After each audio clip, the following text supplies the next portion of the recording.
Good teammates pick each other up. And there have been plenty of pick-me-ups on this terrific Braves homestand. Swing and a high fly ball down the right field line. Did he keep it fair? Yes!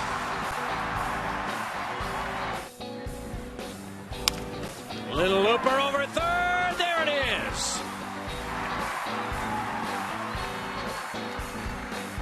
Brian McCann with 1,000 big league hits. At the plate and on the hill, the Braves are getting it done with a total team effort. They'll try to make it 2 in a row over the Pirates as they meet Pittsburgh next.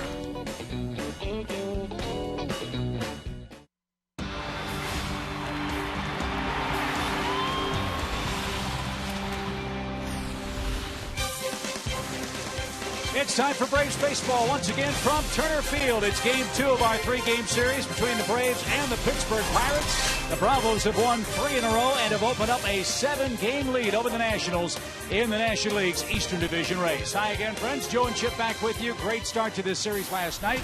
It was Chris Medlin's turn as he won a 7-2 final score. And tonight, 2 pitchers who are riding hot streaks go at it. A battle of left-handers. Mike Minor goes for his 8th win for Atlanta. In fact, figures to be a very low-scoring game tonight, Chip, because both Jeff Locke for the Pirates and Mike Minor for the Braves are on top of their games. Mike Minor has been the ace of the staff for the Braves because he's been the most consistent. Going for his 8th win, as you said, his last outing outstanding against Toronto. Didn't walk anybody, bunch of strikeouts. He has all of his pitches working. He's actually created another pitch to his arsenal, and that's his cutter, and that's really been a good pitch for him throughout the course of this season. You see his numbers for the year, 7-2 on the year. His last 5 starts, so that bottom row, how about those numbers, and a 1.59 ERA. Mike Minor has been outstanding. Those are our Home Depot tools of the trade right there. Let's see if the Braves can turn in a reverse Locke performance, because the Pirates starter's rolling too. He's won 5 games in a row and is pitching much more effectively than the last time Atlanta saw him in Pittsburgh. He's a low 90s guy. He's got an excellent curveball and changeup. He hasn't given up a run in his last 3 starts. Amazing. He's been really dealing for the Pittsburgh Pirates. Remember, Clint Hurdle said he needs to pitch better, otherwise we've got alternatives coming up in Liriano and Charlie Morton. Well, he hasn't lost since the Braves. Well, he has 1 loss, but he hasn't had any problems since the Braves knocked him out in the 4th or 5th inning of that start in Pittsburgh. He's been terrific. 4-0 over those starts, a 1.30 ERA. Jeff Locke, a former 2nd-round pick of the Braves, went to the Pirates for Nate McLeod. He's really developing into a star for the Pirates. And their pitching is an awfully big strength in Steel City. Let's see if the Braves can beat up Pittsburgh again in game 2. It's hot. The Braves bats are heating up too. They are indeed getting their groove back. We'll talk about that with Tom Hart when we come back to Turner Field after this.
Game 2 of this 3-game set. Last night was a big win for the Braves in many ways. It was almost a throwback win when guys who had so much success last year were finally able to realize that potential again this season. Is it a chance to turn the corner? Well, we'll wait and see. But take a look at the numbers put up by 3 big Braves in last night's win. Chris Medlin was back to winning 7 innings and 0 earned runs after the team won 23 straight Medlin starts coming into the year. Brian McCann picked up his 1,000th hit, a home run, and he went opposite field for the milestone. And Jason Hayward, after a slow start to this season, a season that's been interrupted by his appendicitis, was back at it 2 for 5 with a home run. That's our Georgia Lottery hitting the jackpot. The Braves hit the jackpot with those 3. They hope to do it again tonight. McCann and Hayward back in the lineup for Atlanta. They look for a series win against the Pirates in Game 2 of this 3-game set. It's a gorgeous night for baseball. When we return, Chip and Joe will have all the action from Turner Field. Braves and Bucks coming up next.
For baseball, it's the Braves and the Pirates. Game 2 of our series here at Turner Field. Down to 1-7-2 last night. And here's the Pirate lineup as presented by their skipper, Clint Hurdle. Toyota has Starling Marte leading off in left field. Jordy Mercer gives Neil Walker the night off. Then it's Andrew McCutchen back in the lineup in center field hitting third. Gabby Sanchez is their cleanup man at first base. Russell Martin ejected from the game last night as their catcher will get the start in right field tonight. That means Michael McHenry's behind the plate. Pedro Alvarez is at third. Clint Barmas 8th at shortstop. And former Brave farmhand Jeff Locke pitches and hits ninth. And Mike Minor is on the mound for the Braves. He was the '1 pick for the Braves out of Vanderbilt in '09. 25 years old, 6'4", 205. Take a look at some of these numbers for this guy who's 7-2 with a 2.48 ERA. Runners in scoring position. Opponents are only hitting a .195 against him and less than that with 2 out and runners in scoring position. For Mike Minor, his 4 keys to pitching success. We're going streaking, but not to the quad. He's 5-0 over his last 5. He's on a good streak with a 1.59 ERA over that. And commando, that has to do with his control. My goodness. Month of May, he did not walk more than 2 batters in any start. And he went 4-0 with a 198 for the month of May. So outstanding work in the control department for Mike Minor. Streaking in commando, the naked truth. Those are your best 4 keys of the year. Thank you very much. Here's Starling Marte leading things off for the Pirates. They're 3.5 behind the St. Louis Cardinals in the National League Central. And Joe, it's been a while since these guys have seen a lefty starter. Let's see if that helps Mike Minor as well today. Arguably Mike's worst start of the year came against the Pirates in Pittsburgh. You'd like to atone for that.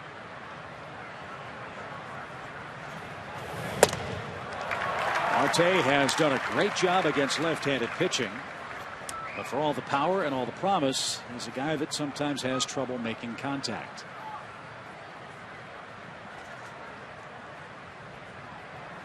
Mike ahead of him quickly, 0-2.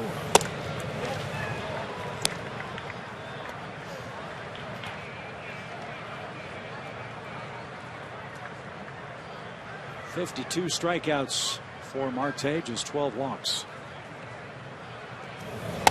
Swing and a miss. Make it 53 for Marte. That ball exploded in on him. Looked like a good cutter.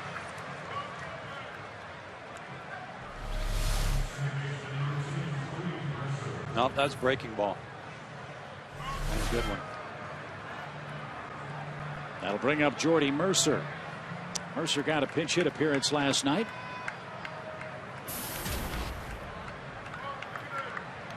And he struck out. He too hits lefties well and finds himself behind strike one.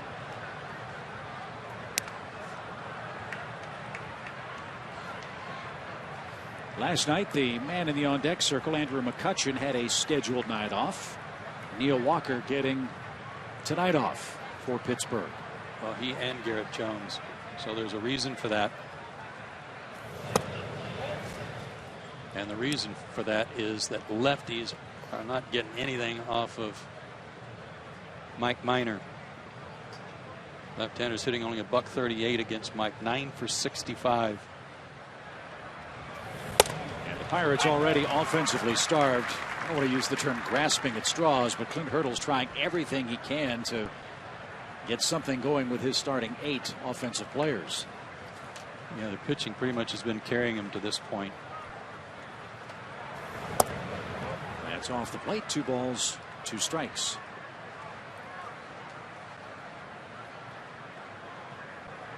Pirates averaging a little more than 2.5 runs a game over the last 11.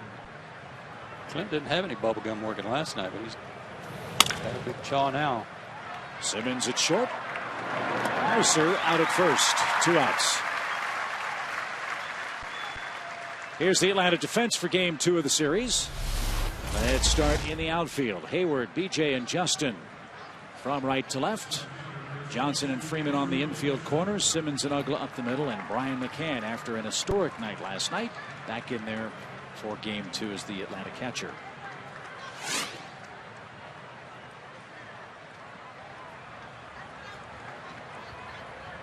Andrew McCutchen.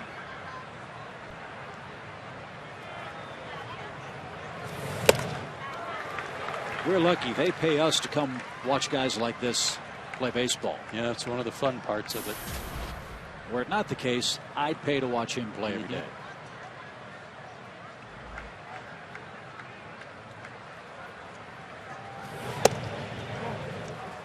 That just missed inside. 1 ball, 1 strike. And as the Pirates continue to play good baseball, the national media is going to start paying closer attention to Pittsburgh, and that's good news for McCutchen. He deserves a lot of accolades.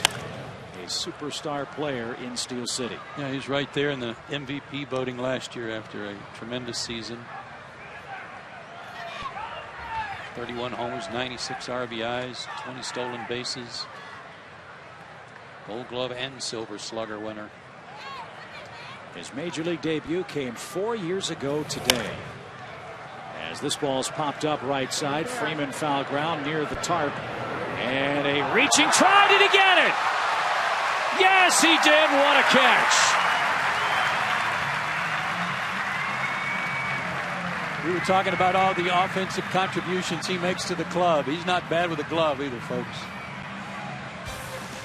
Mike Minor loved this play. Freeman into the stands with a big wingspan, and that ends the Pirate first.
catch a moment ago to get Mike Minor out of the top of the first inning.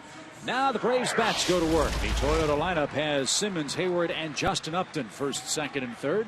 Freddie Freeman cleaning up at first base. Brian McCann with 1,000 career hits as the catcher. Chris Johnson, Dan Uggla, B.J. Upton eighth, and Mike Minor ninth. Jeff Locke is 25 years old, 6 feet, 185 pounds, out of Central Conway, New Hampshire.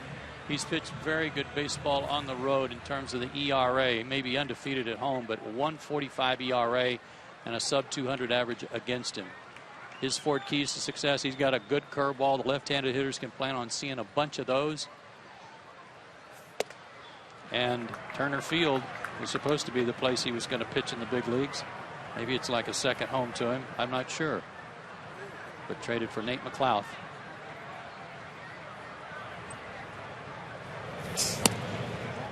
That just missed inside. 1 ball, 1 strike to Andrelton. It brings a 9-game hitting streak into play tonight.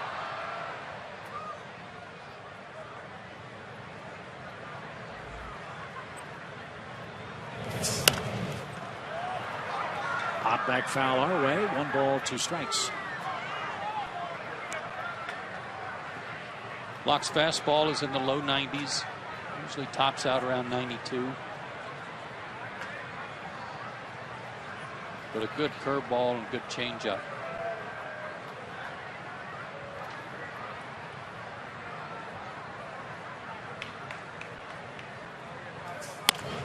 In the air, shallow center. That'll drop in front of McCutcheon. Simmons extends his hitting streak in his first at bat. It's at 10, and he's at first with nobody out.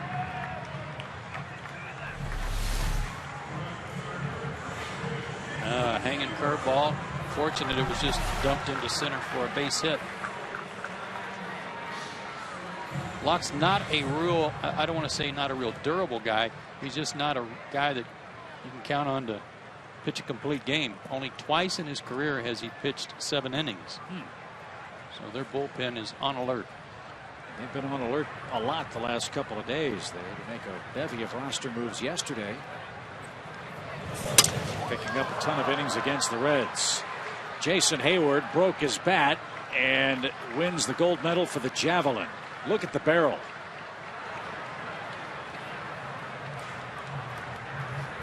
And that is major league sawed off. 1 on, 1 out.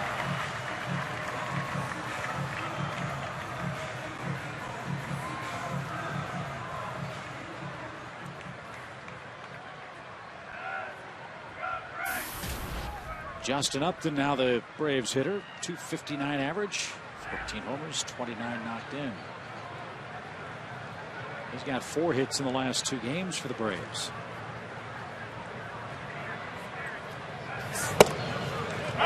Looks at strike 1.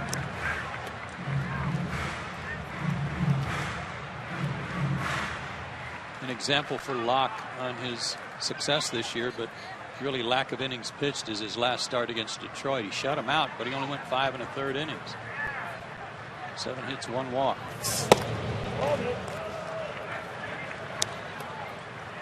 Pirates went on to win that game 1-0.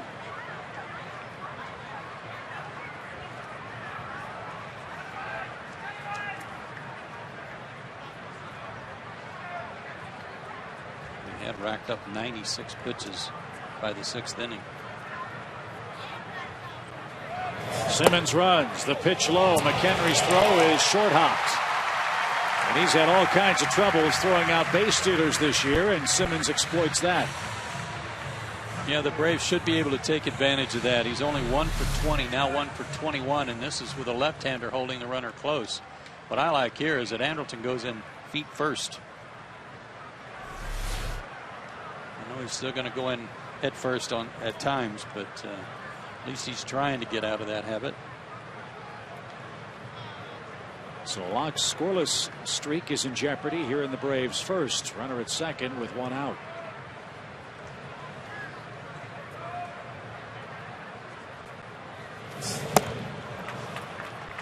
Two and 2.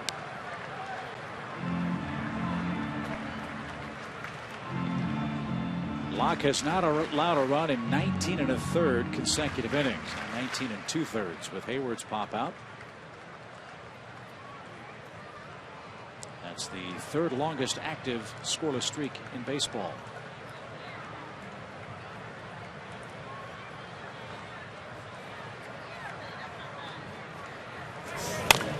To the right side and just foul.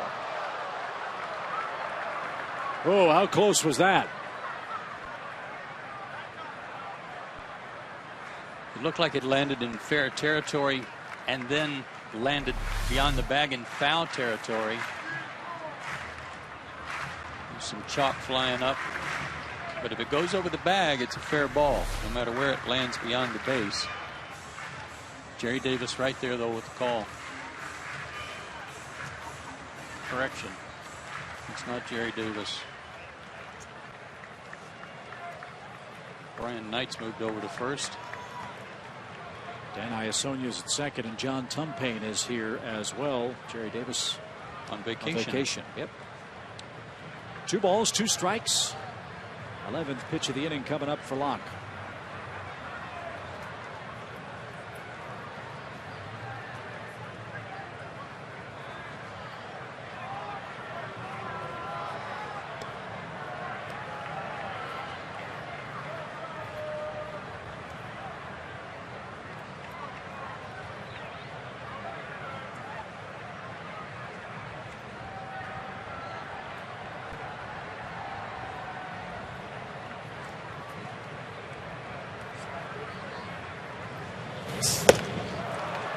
Got him with a fastball. Big second out. And the first strikeout for Locke tonight. So here's Mr. 2 outs, Freddie Freeman. Let's see if he can pick up Justin Upton here in the first inning.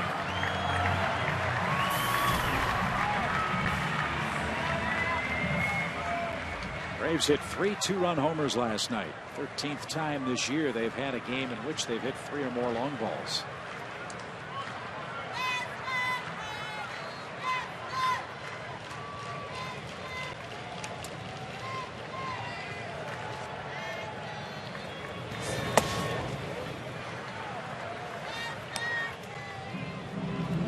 Freddie hitting .296 against left-handed pitching this year.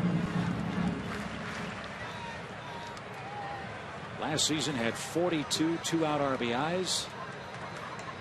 This season 17 of his 38 have come with 2 outs.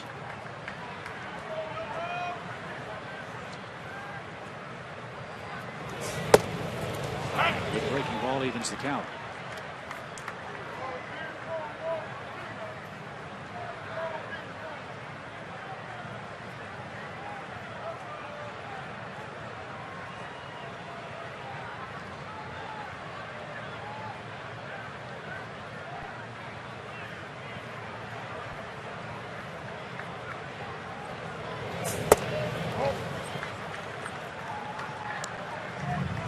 Like Mike Minor, Locke has a very low opponent's batting average against him, .220. But he's actually got a higher average allowed to left-handers at .245 versus just .213 for right-handers. All the home runs he's allowed have come from right-handed hitters, including 3 from Atlanta in that start on April 18th. Now it's fouled at the plate. 2 balls, 2 strikes. Freddie went the other way twice on A.J. Burnett last night. This one into the seats. I'm very frustrated at that last check swing. He caught his bat and made the count even.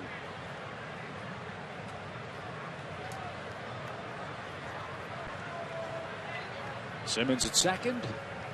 2 outs and a 2-2 pitch. Way high. Full count.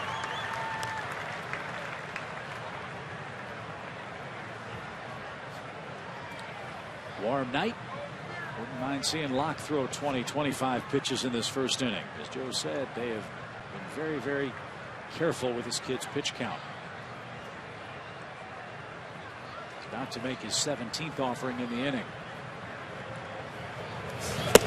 And he got Freeman to swing and miss. Locke survives a leadoff hit from Andrelton Simmons. No score after one in Atlanta.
Reaching into the crowd and over the tarp to retire Andrew McCutchen in the first inning, much to the delight of his pitcher.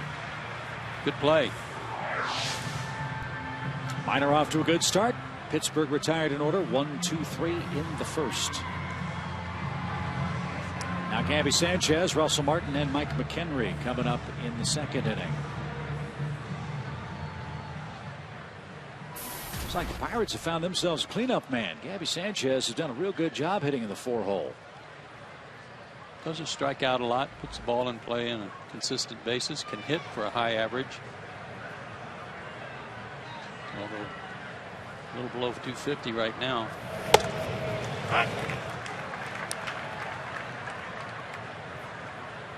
3 for 8 against Mike in his career, and so far against the Braves 4 for 9 with a homer this year.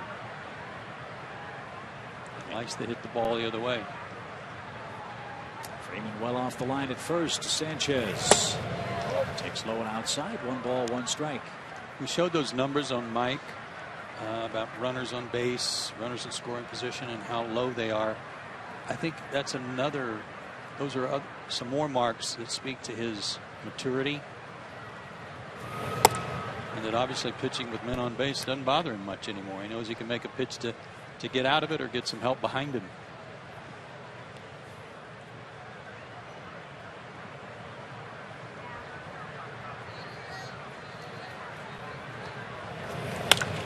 Well hit down the left field line. Did Sanchez keep that fair? It's a foul ball. If it lands in that walkway, that was mighty close.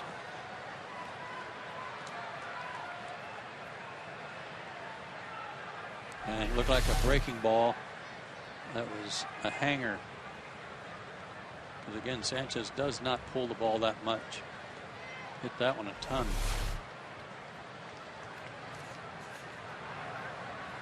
So long, loud strike. Minor back to work, 2-2.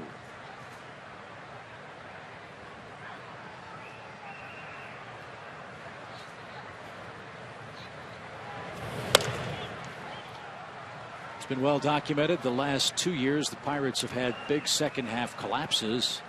It's not because the front office didn't try to help them at the major league level. They were very busy again at the trading deadline last season, and Sanchez was one of the men they acquired from the Marlins. The way they're playing now, you figure they'll try to add again here in 2013. That one stroked to left center field and deep. That's fair. You bet it is. A long home run for Gabby Sanchez. And the Pirates have scored first.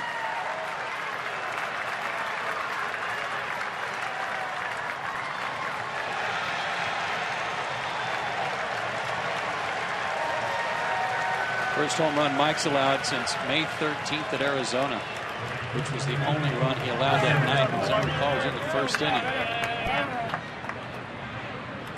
But there was no doubt about that. Boy, did that have the sound that we've been talking about. That time looked like a fastball. And you're right, it was May 13th, and it was another first baseman, Paul Goldschmidt. Take a listen.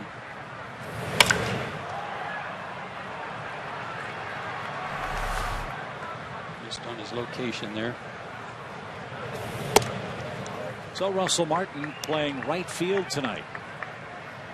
Martin's played all over the place for Pittsburgh this year. We've seen him behind the plate. We've seen him at third base. Now he's in right.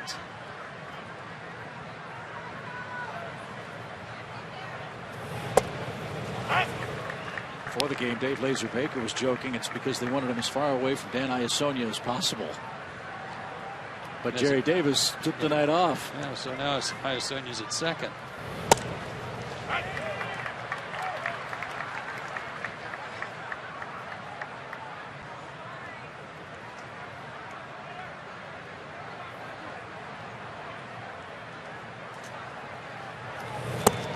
Good off-speed pitch gets Russell Martin to swing and miss. Nice comeback from falling behind 2-0. Good breaking ball, off-speed breaking ball. Second strikeout.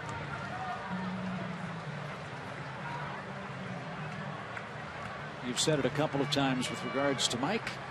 An uncanny ability to put a bad result behind him quickly.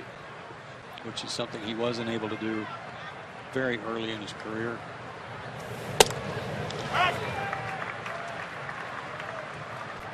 Strike one to McHenry.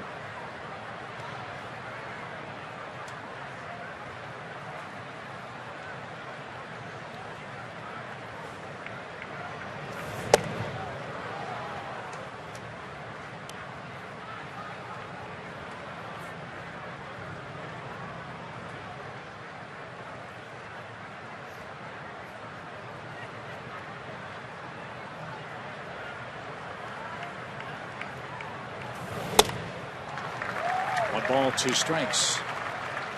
Michael's from Knoxville. He's 28 years old and someone that Clint Hurdle knew well. He was originally a Rockies farmhand.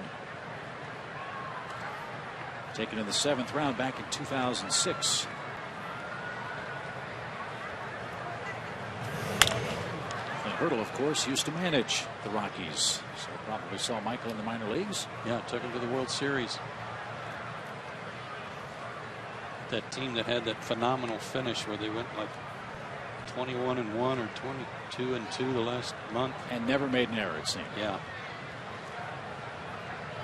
Well, he's certainly trying to impress upon the Pirates how important it is to play good defense. That team in Colorado, which set a record at the time for fielding percentage, they had a game, if you want to call it that, in spring training for that Rockies team where it was a test to not let the ball hit the ground when they were doing their infield work.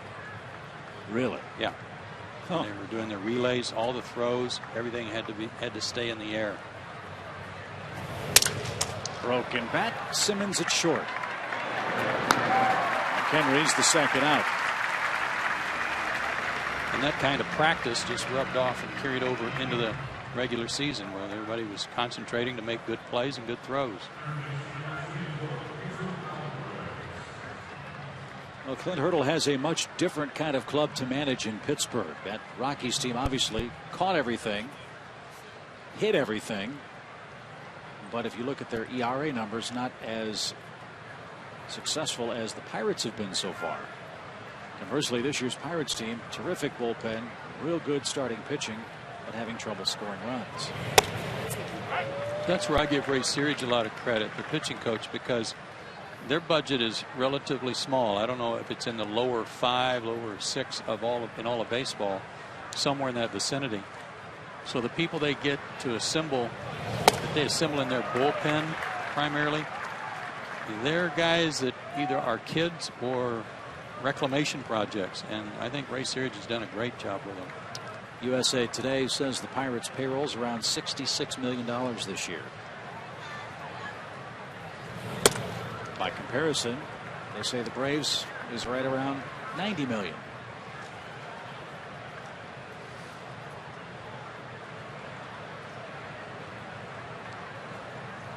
Former Vanderbilt teammates face off, and Minor wins the battle with Pedro Alvarez. Gabby Sanchez hits a leadoff homer. Minor puts that behind him, but trails 1-0 as Brian McCann gets ready for the Braves in the bottom of the second inning.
Sanchez home run a moment ago. Big night last night for Brian. Let's relive our SunTrust shining moment. Hit number 999 was a homer. Hit number 1000, an opposite field single off the left-handed pitcher. That went in the McCann archives. Congratulations to Brian. That was a great milestone.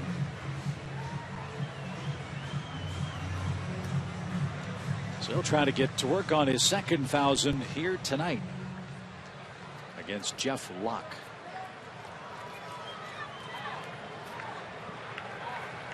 According to the Braves media notes, Brian McCann's the 4th catcher in Braves franchise history to get to 1,000 hits. Sounds like a trivia question. Bobby'd be one, wouldn't he? Yep, he's on the list.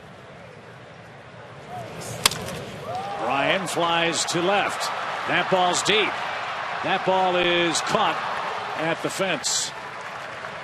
Marte makes the grab for out number 1. Well,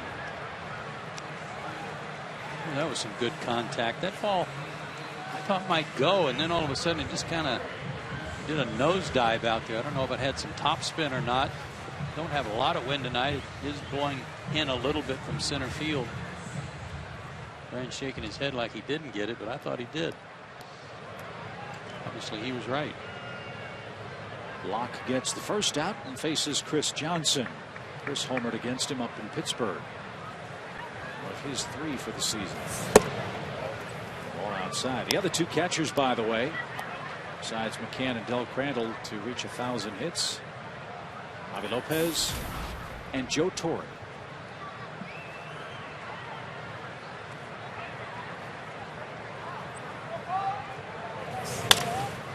Off the middle. And a little flip to first by Jordy Mercer, and Chris Johnson's the second out.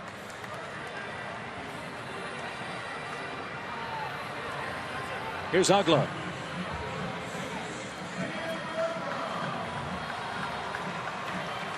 Dan walked twice, struck out once last night. He's 0 for his last 16 at the plate.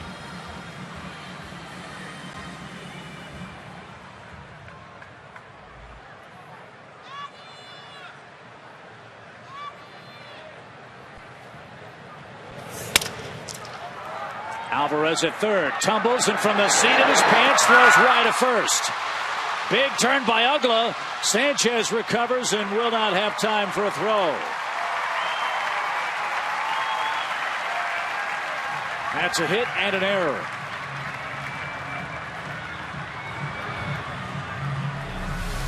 Looks like Barmas might have a play on this, Chip. Oh, yeah, he was definitely going to have a play before Alvarez cut him off and then throws wildly. Now, Dan, when he started towards second, he wasn't really busting it. It was like I think he thought the ball went in the seats. It didn't. It hit the tarp, came back to Sanchez. And Dan had to turn on the jets to get there. Second Brave to reach second base tonight. And B.J. Upton with 2 outs has a chance to tie it up.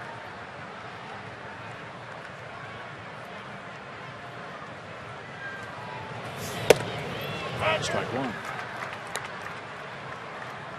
Locke's only given up 5 homers all year. He gave up 3 to the Braves on April 18th. 1 was to B.J.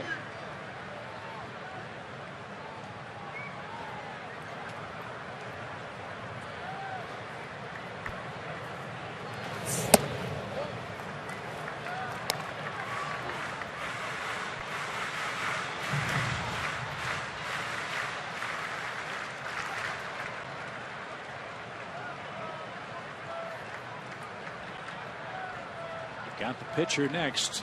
And a base open with Upton up there. See how carefully Locke works. Little squibber hit to the right side. Mercer charges, gloves and flips. Close play. But in time to retire the side. No runs, a hit, an error.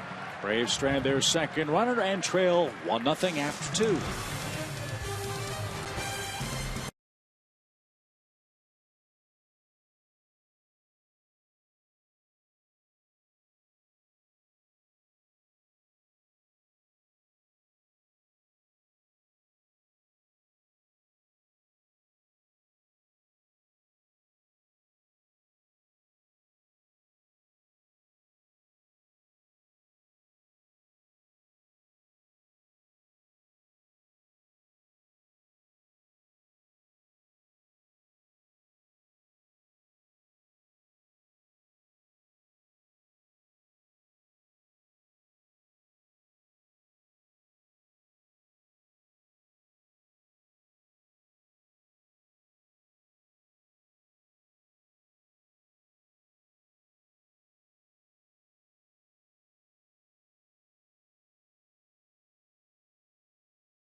On Andrelton Simmons at shortstop, and he has been nearly perfect. 0 errors through the first 43 games of the season. But when he started to lose a handle on his defense about a week and a half ago, he turned to the bullpen for some help. I talked to one of our relievers one day, and that really helped me out. He was like, everybody knows you're doing the best job you can, and I mean you saved a couple runs already, so we know we're not doing it on purpose. So that just makes me comfortable to know that they know I'm trying my best, and if I make a mistake, it's not on purpose, and I'm just going to try to make the next play, you know. And Chip, this all started when I asked Andrelton if he considered his defense to be all-star caliber this season. He wouldn't talk about the positive. Instead, he focused on the fact that though he was error-free for 43 games, he has 3 over the last 10. And he's more worried about what his teammates think about his defense than the results on the field. Tom, that's a great report. I don't think he has anything to worry about as far as his teammates and certainly the pitching staff is concerned. No, there has not been a poll taken as to wanting some kind of change made. They love having him out there. Clint Barmes is the shortstop for the Pirates. He launches one into the seats, foul. 1 ball, 2 strikes from Mike Minor. I know there are ways to do it. I don't understand how it's done. There are defensive metrics that show at this point in the season Andrelton Simmons is one of, if not the top run-saving shortstop in baseball. Bouncing ball towards second. It pops out of the glove of Uggla. And Barmes is aboard to start the 3rd inning. An error for Dan. With the exception of a mistake made by a pitcher that might hang one to Barmes, you've really got to play him toward right field. His hits last night were that way, just trying to go inside out on everything.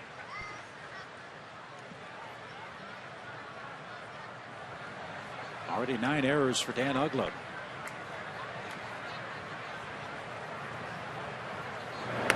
Dan had 12 all last season in 154 games. Here's Locke.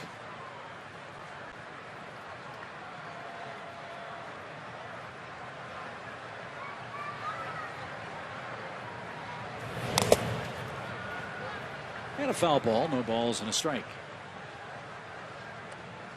Good chance Locke will be bunting all the way through this at bat, even with 2 strikes. 0 for 18.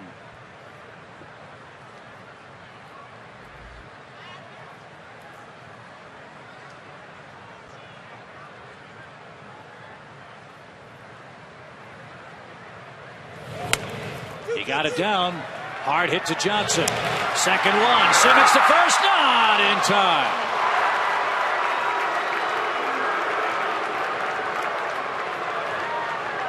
His arm almost turned a double play.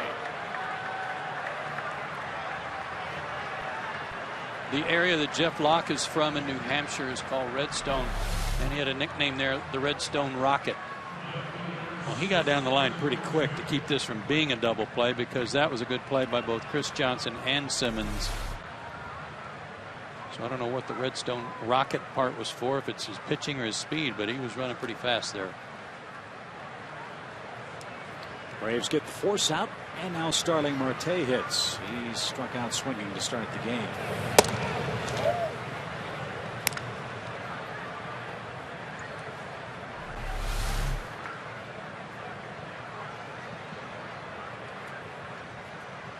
Did everything he could.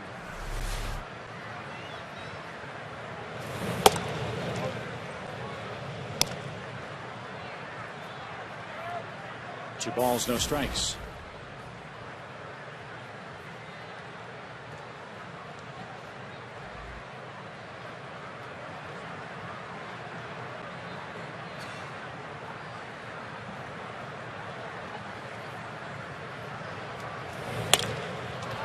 That's hammered down the left field line and foul. And the count now 2-1. Terrific try by Andrelton Simmons. Again, let's check in with Tom. And Chip, when I talked to him today, that's exactly the kind of play that Andrelton is disappointed he doesn't make. That's how high the bar he has set for himself. He said sometimes try to throw out a guy at the plate, I can't get it. Try to get a double play turn, I can't get it. Sometimes I feel like I let people down when I don't make those plays. Fly ball to right, and that's playable for Jason Hayward. You're right, Tom. When he sets his standards that high, it's such a good thing, because he expects to make every play. I've said before about balls in the corner that he makes the relay throw on. When everybody else would put the ball in their pocket or not make a throw, he's not giving up on anything. And you don't want him to. This is Jordy Mercer out of Oklahoma State.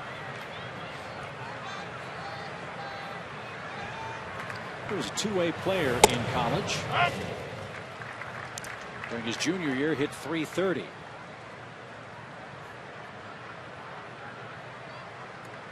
ended his college career as the all-time saves leader at Oklahoma State with 17. Oh. Pittsburgh took him in the 3rd round back in 2008. And a line drive headed for the left field corner. Locke around second, on his way to 3rd. Ball knocked down in the corner by Upton. Locke will be stopped, and Mercer doubles with 2 out. Mercer's first hit in 11 at bats, and 2 are in scoring position for McCutchen. Mike got away with a hanging breaking ball that he pulled foul. He didn't get away with this one. And Brian McCann, you could see his react to it because the ball was knocked down. It was right up and out over the plate. And now he's got to go to work. Well, a tough out. And the man on deck, Gabby Sanchez, already with a home run in the game. So here's McCutchen.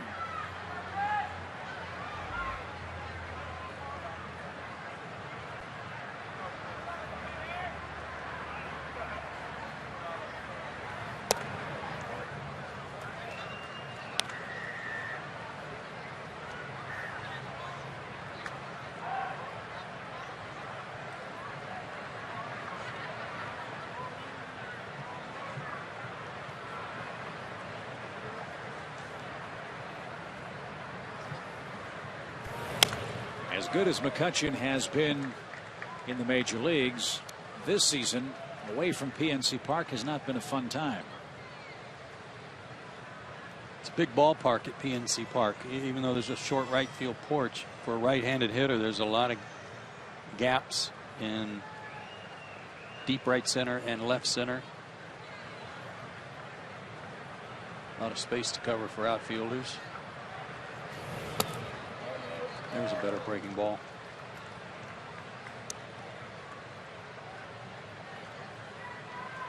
You buy into the adage, don't let the superstar beat you?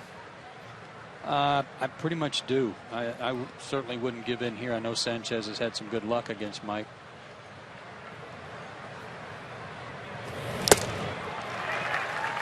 But now all bets are off. 2-2.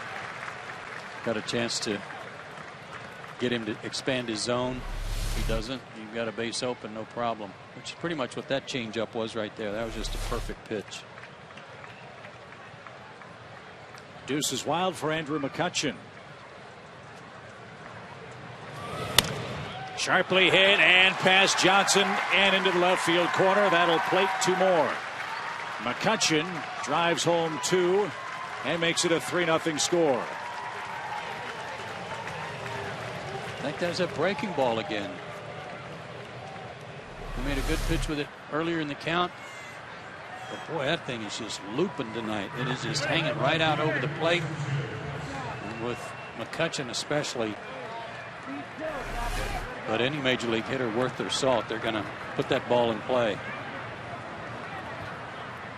So the Braves give the Pirates an extra out. Remember, the inning started with the error by Dan Uggla. Locke reached on a bunt play. After Marte flied out to right, Mercer and McCutchen have hit back-to-back doubles, and Pittsburgh enjoys a 3-0 advantage. Gabby Sanchez got the scoring parade started in the 2nd with a long one. And this was on a fastball. Squared it up.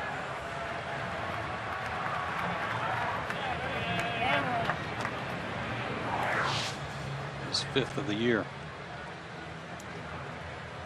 It's fun over the course of a season to look at the quirky stats that you discover. Remember last year the Braves had all kinds of trouble winning on Mondays, for example. Pittsburgh has been awful in first games of series. But after losing that first game, they've been dominant in games 2, 3, and 4 this year. They won game 1 of a series 13 out of 20 times. Or excuse me, they've lost game 1 of the series 13 of 20 times. They've gone 21-5 in the other games. And they're up 3-0 tonight.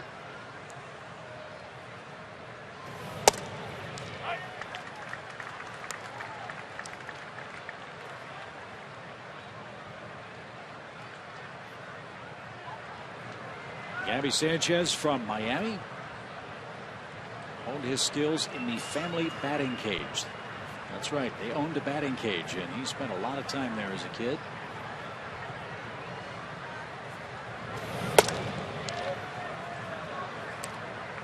And for a while, he was one of the best players on that Marlins club, and then somehow it seemed he lost his way offensively, and then was shipped off to the Pirates. Yeah, he even started losing a lot of playing time before he was traded.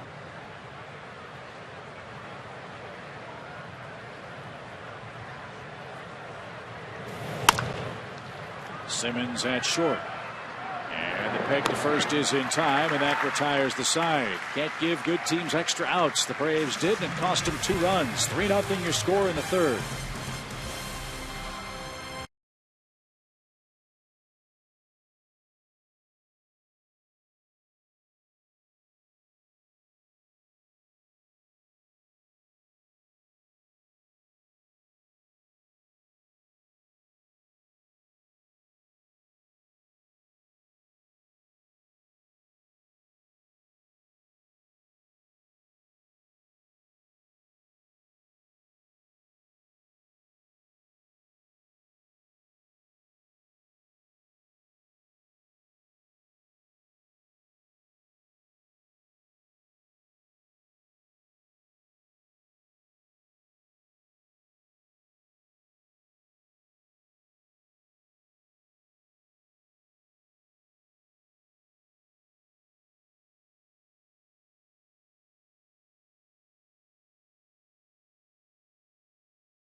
And that hasn't given up a run in 21 innings.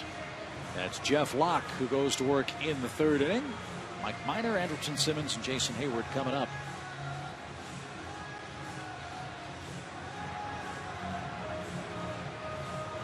Locke making a strong bid for the National League All-Star squad, as is Mike Minor. Locke 5-1, Mike 7-2.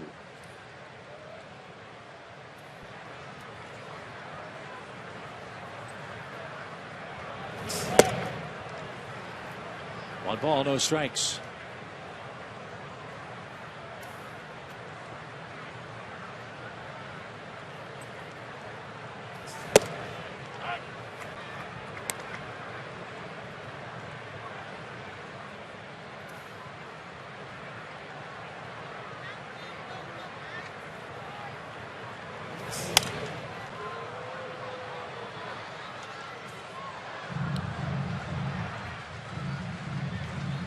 Amazing how Locke has turned his major league career around.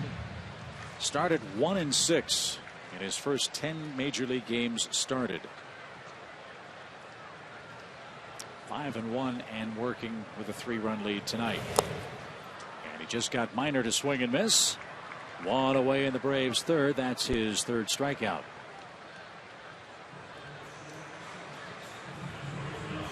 When you play good ball clubs like Pittsburgh, I mean, every day you want to play good defense, but you especially have to play good defense against these better teams because you can't give them extra outs. And despite the fact that the Pirates are not hitting a ton, you give them extra outs to scratch out a couple of unearned runs as they did last inning. It goes to their pitching staff then. And the way they've been pitching, they haven't needed a lot of runs. Simmons singled and stole second to start the game tonight. Looks inside at ball one.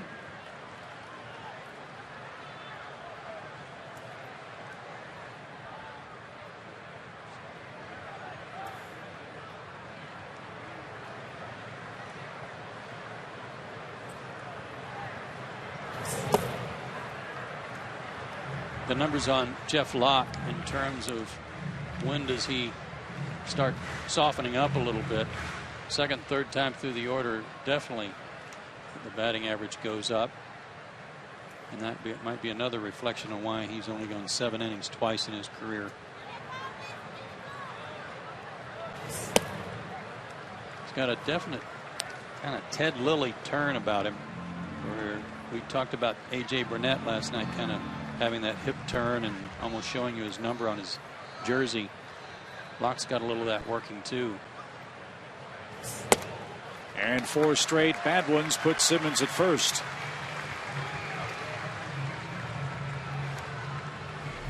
Only walked 1 his last start against Detroit, but he does a nice job of collecting himself there at the top of his leg kick, where he doesn't get in a hurry to the plate. It's a little tougher to pick the ball up out of his hand when he turns his back on you.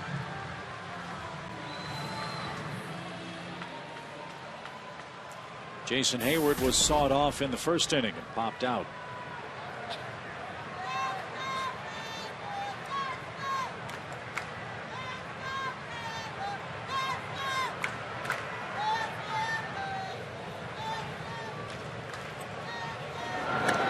It's good to see Jason break out a bit after an 0 for 19 spell with the first inning single last evening. And the second of the 3 2-run homers that came in the 5th.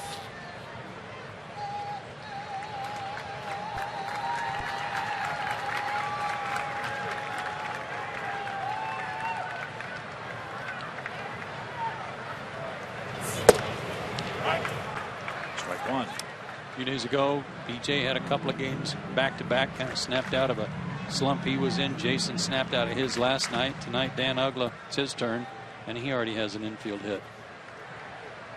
Snapping an 0 for 16.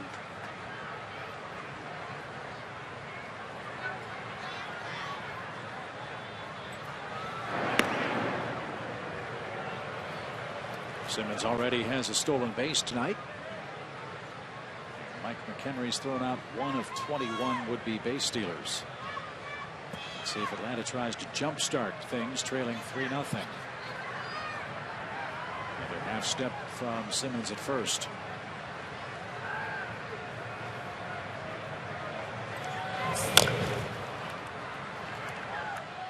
Here's Jason's big hit last night. He already had 1 hit in the books. And then the only question is whether or not this one would stay fair, and it did.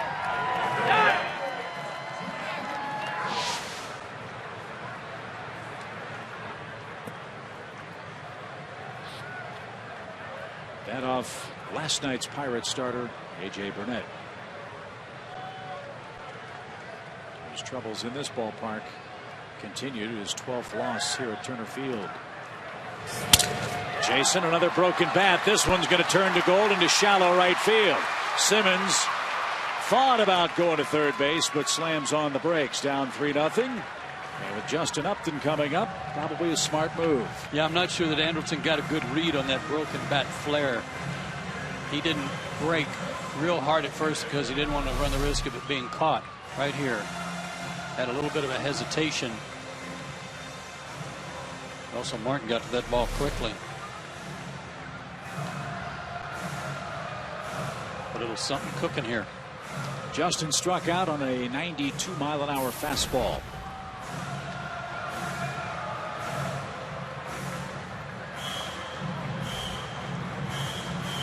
You feel with this guy, he's 1 swing away from starting a big couple of weeks. And a big fly here would tie the game.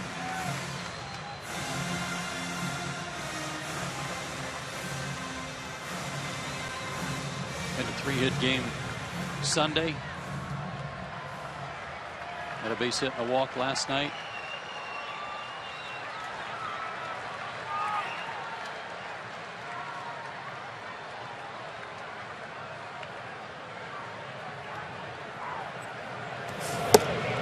That's around the plate. 1 ball, no strikes. Justin 5 for 25 at the plate on the homestand.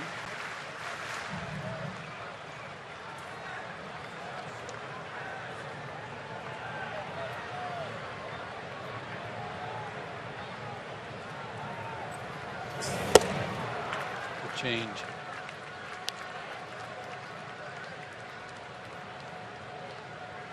Struck him out swinging on a good fastball. Down and in first time up. And that's a spot that, generally speaking, Justin wins those wars. So he's looking for another fastball and got the changeup instead. And that was a good pitch by Locke.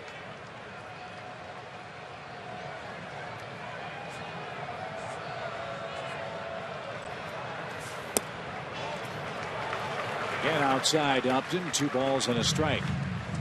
Braves as a team were hitting .245 with runners in scoring position to start tonight's game. With Justin's first inning strikeout, he's now 6 for 31 in scoring position situations.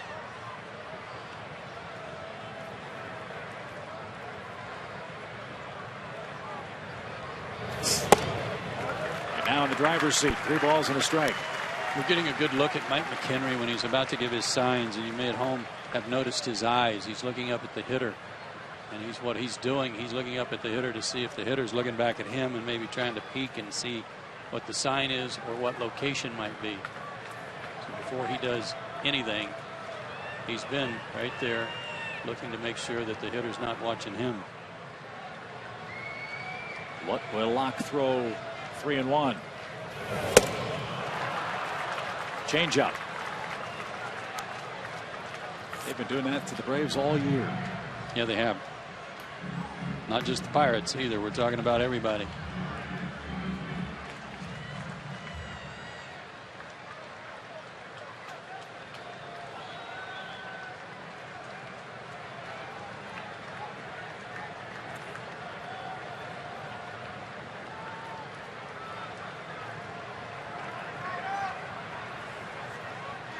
Now a 3-2 pitch. Popped him up. Mercer at second base. That's the infield fly. And Upton is 0 for 2. The inning rests in the hands of Freddie Freeman. 3-1 changeup and a 3-2 changeup.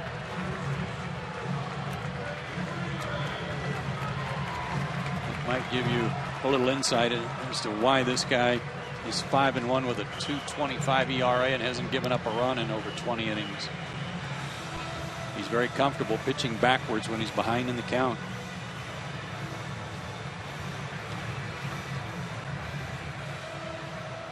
So let's see if Freddie went to school in the first inning. He struck out to end the opening stanza. Only the 39th time Freeman has struck out this year at 173 at bats.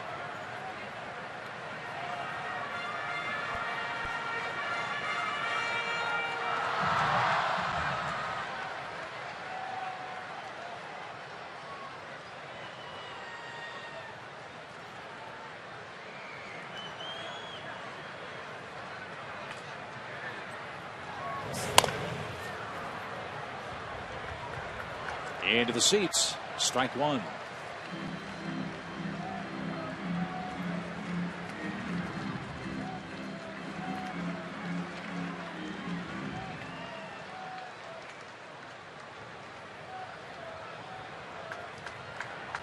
You've got Barmas playing quite a bit up the middle for Freddie, and with his left-hander, Freeman certainly, as he usually does, thinking middle of the plate away, trying to keep plate coverage. And at the knees, and Freeman will look back at Mark Carlson. But both of the first 2 pitches here have been in. Good pitch.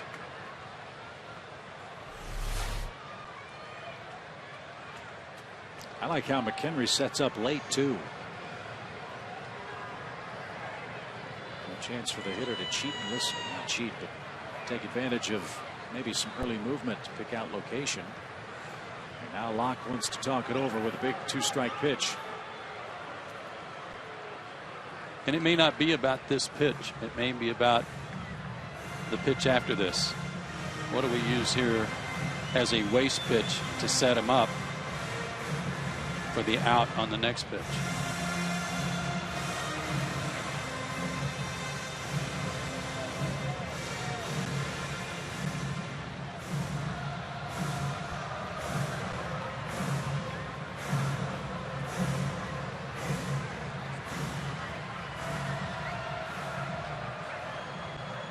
Simmons walked with one out. Jason Hayward, a broken bat single. Justin Upton has popped out to second. Now 2 on, 2 out, and a 2-strike pitch coming for Freddie Freeman.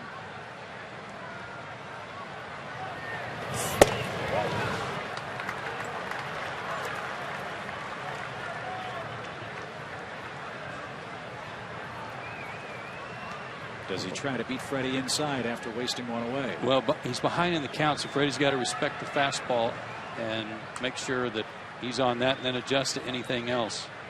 So they could go back to a breaking ball here. And Freeman guides that down the third base line. 1 run is in. Here comes Hayward. He's going to streak around. He's going to score. Freddie Freeman with 2 strikes and 2 outs brings the Braves to within a run.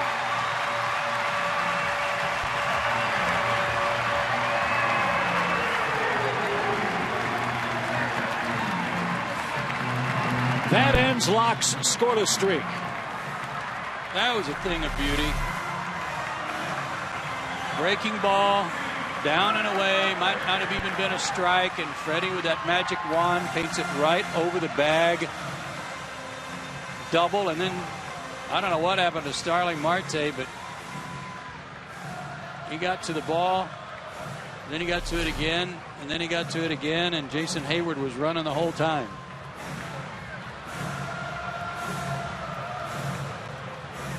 That brings Ray Searage out of the Pirates dugout. RBIs 39 and 40 for Freddie Freeman, who missed 2 weeks of the season.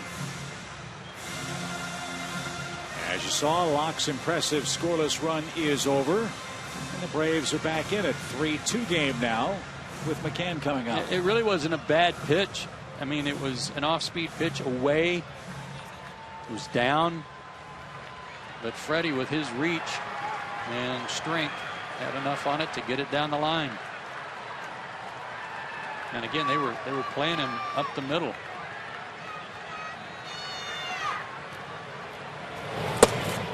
One ball, no strikes. I'm not even sure Alvarez was in that picture when we saw the ball roll down the third baseline.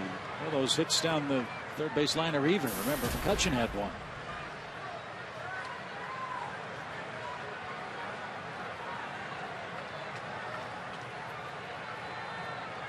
Ryan hit the ball a ton last time up, but Marte caught it in front of the fence.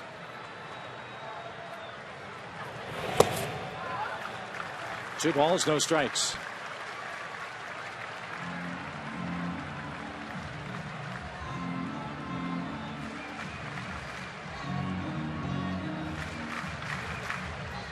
Long inning for Locke. And started with a walk. I think a 4-pitch walk, wasn't it? Yep. To Andrelton Simmons after Minor struck out to start the inning.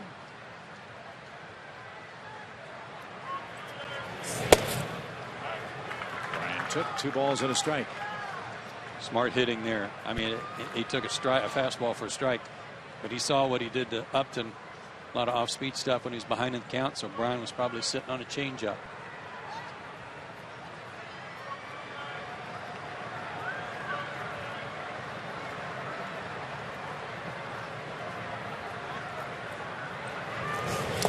Joe, your note about Locke having a little more difficulty the second time through is apparent. Through 25 pitches in the first 2 innings, he just threw his 25th pitch of the 3rd inning to Brian McCann and missed with it.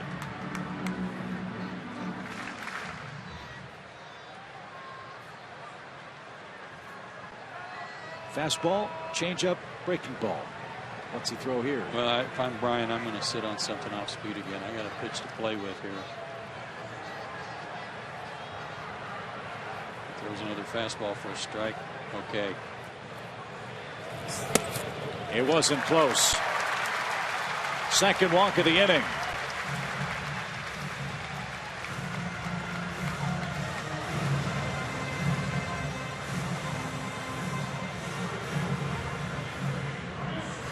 And Chris Johnson.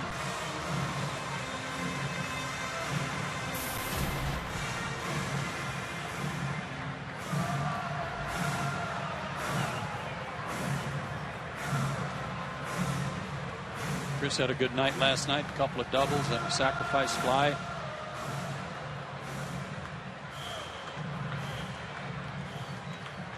Done a great job of staying gap to gap. His average still at 340.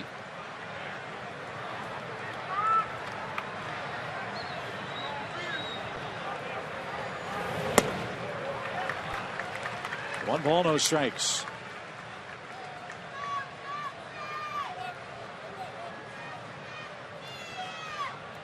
Braves, as you recall, started the season with a soft platoon at third base between Chris and Juan Francisco.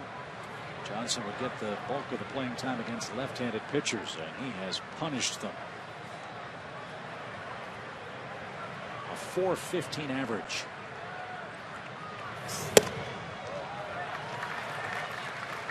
All of a sudden, Locke's command is a little iffy. 2-0 to Chris. And again, here we are again at 2-0. Through a 3-1 changeup to Justin, a 3-2 changeup to Justin.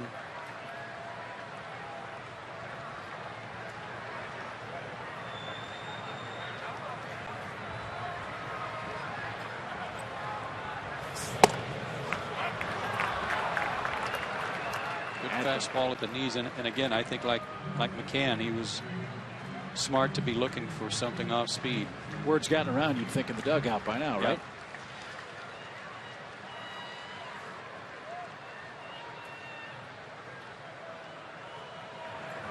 That's the beauty of being ahead in the count, though. You can afford to guess a little bit.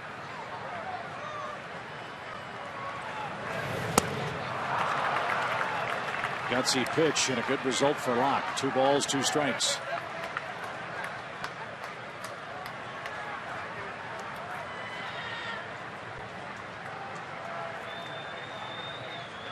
Freeman doubled home 2. Brian McCann walked. They're aboard with 2 outs. A 3-2 Pittsburgh game now.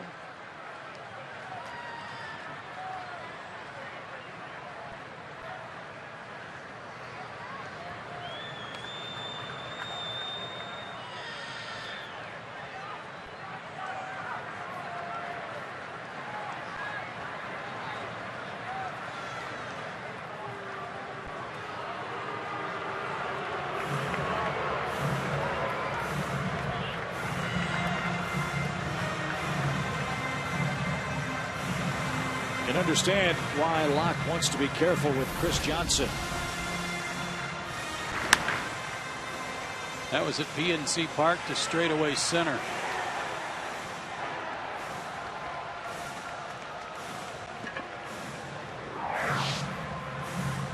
It was a fastball.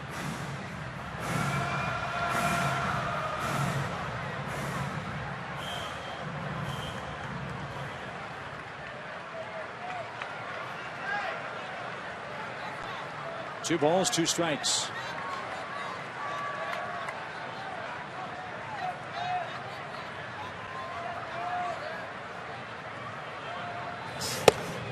Ooh.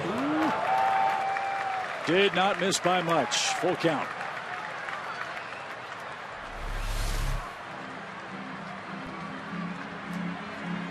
Just missed. Tough pitch to lay off, but also a tough pitch to pull the trigger on. So Chris caught a break there. Freeman and McCann will be off with the pitch.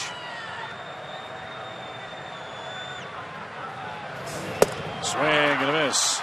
Change up. Locke escapes further damage, but gives up a couple of runs. The big hit, Freddie Freeman's 2-run double. We head to the 4th. New game. Pittsburgh 3, Atlanta 2.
4th inning. Earlier today, Chris Johnson, Jordan Schaefer, and Corey Guerin were nice enough to volunteer their time and their expertise. They volunteered and led a clinic at the Samuel L. Jones Boys and Girl Clubs. Over 100 junior Braves were there, all ages, boys and girls. Chris Johnson was teaching the proper hitting technique, Schaefer the proper defense, and of course, Corey Guerin the proper pitching. Jordan Schaefer said he could remember being that young, having those big dreams, and it was great to come out there, hopefully give some tips, and also to make a few of them smile. We asked some of the kids who their favorite Braves player was, and guys, can you guess who they said? And he's here tonight. Yeah, Chipper Jones. Probably that guy up there. Yeah, Chipper Jones. Number 10. Yeah. Well hydrated, it appears. Oh, but what's new? Here's Russell Martin. You know, you saw that video. I mean, we have to tip our cap to the Braves. They do such a great job in the community with their charitable endeavors. I was a little surprised in watching that little bit of video that Corey Guerin wasn't trying to teach that young girl to throw sidearm. Yeah, like he was helping her come right over the top.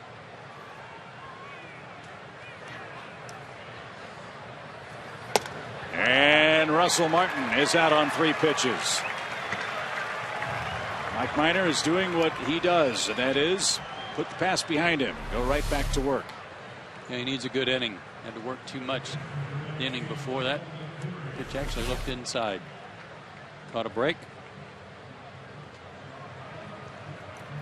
Mike with 4 strikeouts. Good start to the 4th inning. Here's McHenry.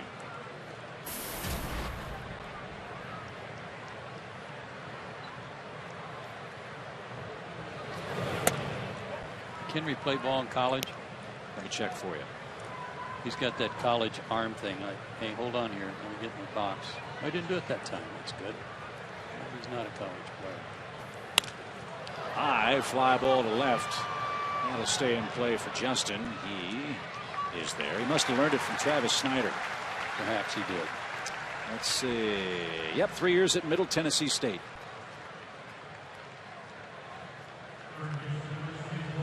Good baseball program there. And it's rather ironic that he wears number 19.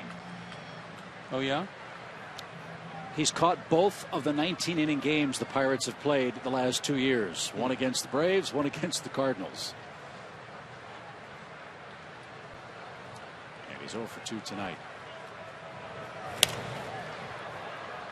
And for those of you who are wondering, no, we have no idea if the little red-haired Pirates fan is here for the series. I thought I heard her last night. Really? Yeah, down below, not so much out in the outfield. I really thought, here we go again. But after the Braves took the lead, whoever that was faded. Yeah.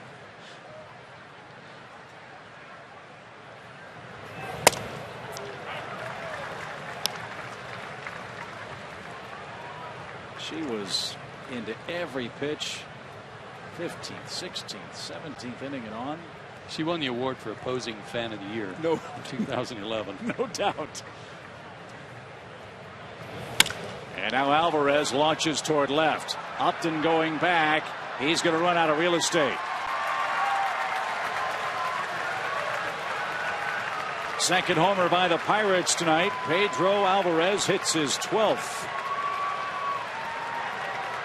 The Buccos get a run back. It's now 4-2. Second career homer off his old teammate, too. So Mike Minor is going to have to figure out something different against Pedro Alvarez. Struck him out his first time up.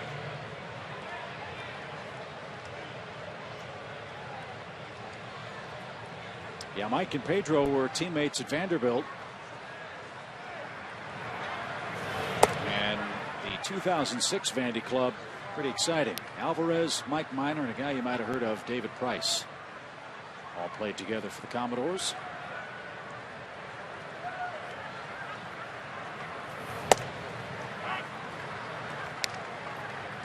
First time Mike's given up 2 homers in a game since his first start in May 3rd against the Mets.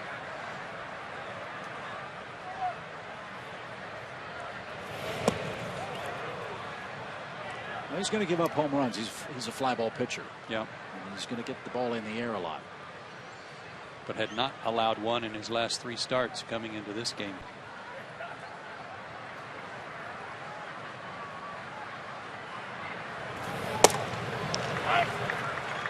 Get Barmes, start the 5th with the pitcher.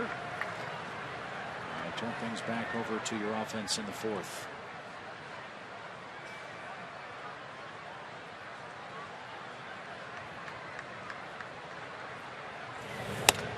And Barmes is down on strikes. Minor has struck out 5 but has surrendered 2 solo homers. Trails 4-2 and is due up 3rd when we come back.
Would love to vote for Pedro. Good one. He's had good luck against the Braves pitching staff this year and blasts a solo home run, his 12th of the season, to extend the lead to 4-2. Dan Uggla goes to work for the Braves. An infield hit for Dan in the 2nd inning tonight. And Locke gets ahead with a strike.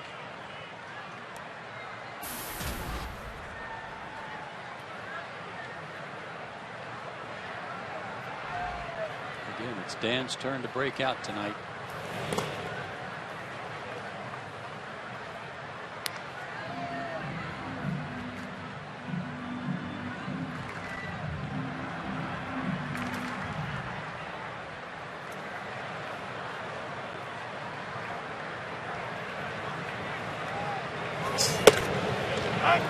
Half strike, 1-2 for Uggla. He can make his 2-seamer move pretty good. Didn't get the call on Chris Johnson. Close pitch in there, but that had some good backup on it to Uggla. You know, it's always hard to evaluate trades at the moment they're made. We've mentioned a couple of times that the Braves got Nate McLouth for Jeff Locke, who was pitching in the minor leagues at the time of that transaction. Fans forget that when they got Nate McLouth down to Atlanta, he was an all-star caliber center fielder. He was one of the best players in our league. And for whatever reason, things did not work out well offensively for Nate McLouth. Yeah, he never got on track here. I don't know why, but offensively he just wasn't a player here that he had been in Pittsburgh. And then he goes to Baltimore last year and played great for the Orioles. Uggla swings and is frustrated as McHenry held on. That strikeout number 5 for Locke. So the short term, Pirates weren't going anywhere. They weren't going to sign or keep McLouth. Wanted to get rid of his salary. Traded their present for a whole lot of their future. And took a flyer on Jeff Locke, hoping that he would develop as their scouts thought he would. And to their credit, he has. Well, don't forget Charlie Morton went in that deal too. Yeah, that's right. So, good deal for the Pirates. Lead 4-2 tonight. B.J. Upton in the box. He grounded out to second in the second inning.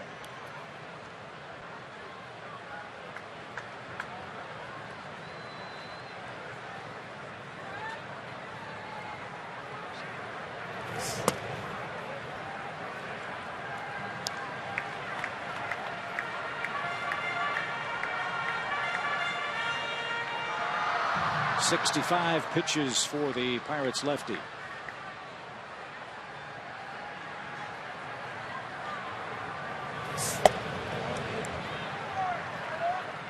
He's really tried to keep the ball in the inner half in this inning. I'm impressed with how much he's pitching these right-handers inside, but he's got to do that to make his changeup effective. He's got to be willing to pitch in there.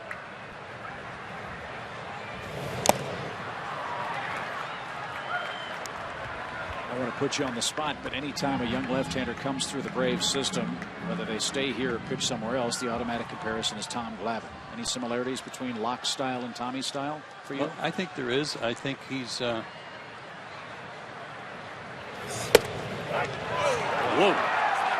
pitching in a lot tonight. Tommy certainly had to do that more in the latter half of his career than he did in the beginning of his career. BJ didn't think that was a strike.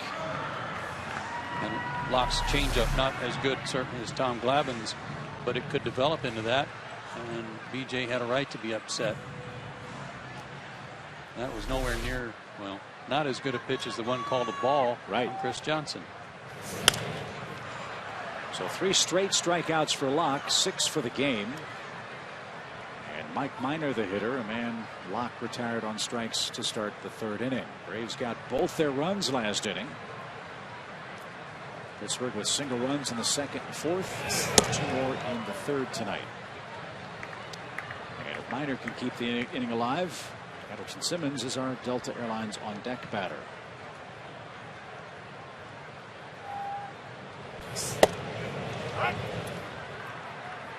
And again, another two-seamer. Tail back over the inside corner. He just struck out the side. He's the Locke miss monster. 4-2 after 4. Pirates lead in game 2 in Atlanta.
Outs leads 4-2 and is beating Mike Minor tonight.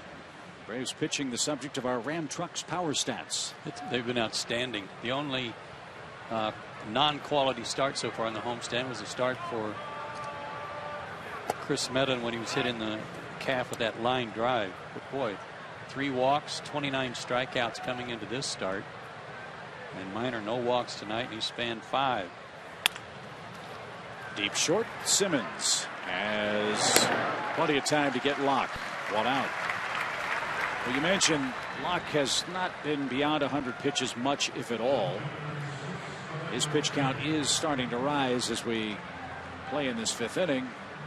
Good news is, pretty good chance you're going to have him out of the game. Bad news is, you got to go after the Pirates bullpen. Yeah, which is the best in baseball ERA wise. Yeah, he's only gone to 100 pitches 1 time, and an even 100 at that, and that was 2 starts ago. Starling Marte with the bases empty and 1 out.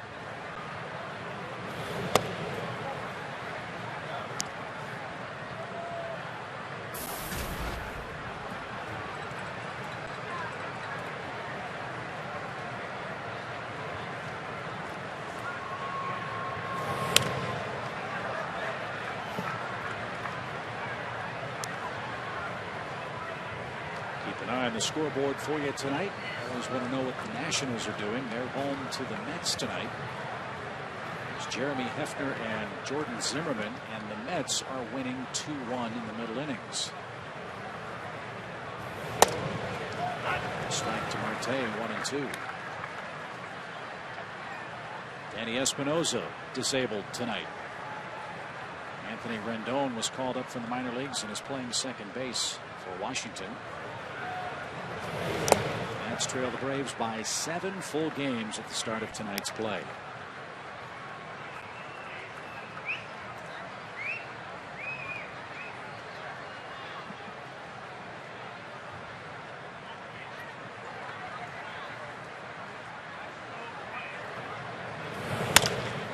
Back to the mound. Minor with a back bend makes the play. 2 outs.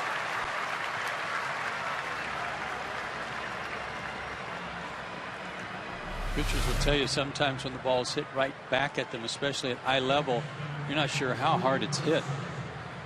So he was, first of all, trying to prepare to get his body out of the way of that, and then had time to make the play.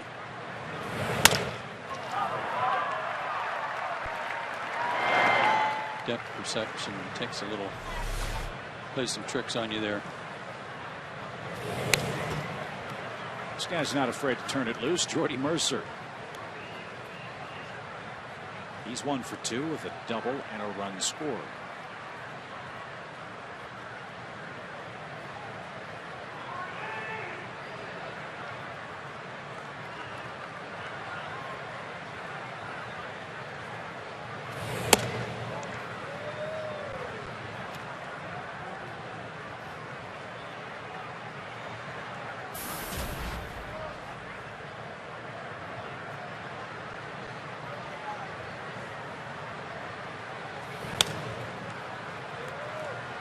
One and two. One more note on the Nationals. Steven Strasburg scratched for tomorrow. No kidding. Will not pitch against the Mets. So that lat issue still lingering.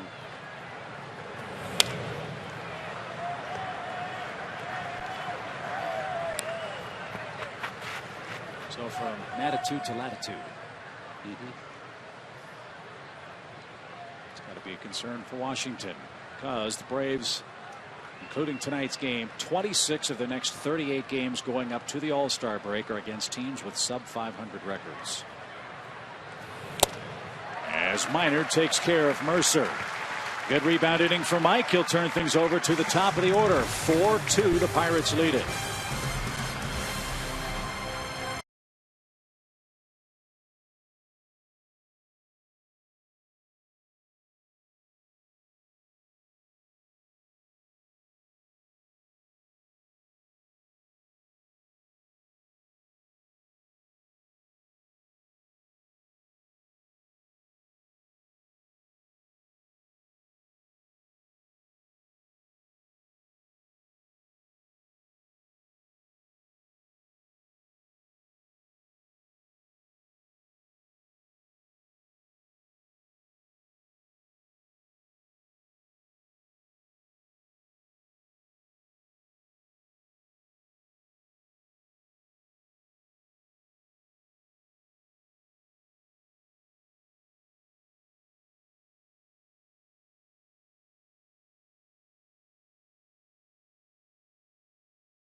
Baseball released the vote getters for the early voting for the Major League Baseball All-Star Game taking place at Citi Field in New York.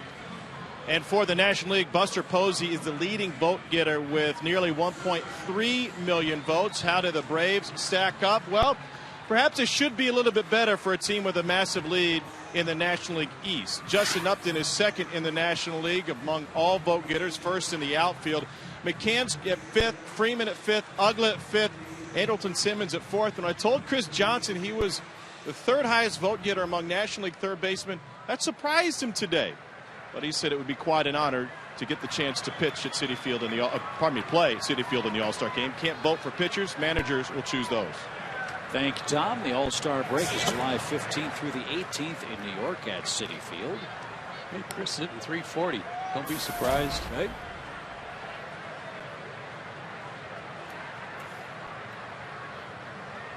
Andrelton's reached twice tonight.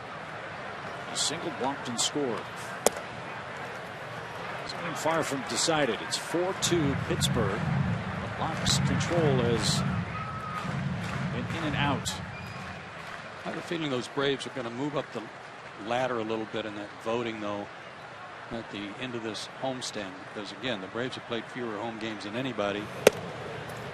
So it stands to reason they're going to have fewer votes being cast than anybody. But maybe that'll all change after this homestand.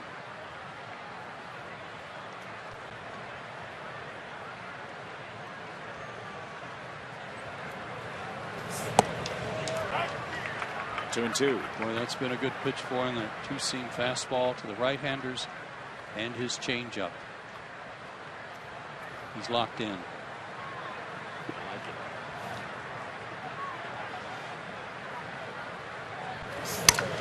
Broken bat. Alvarez at third. And the throw dug out by Gabby Sanchez. One out. Pitching inside will do that too, won't it? One of the byproducts.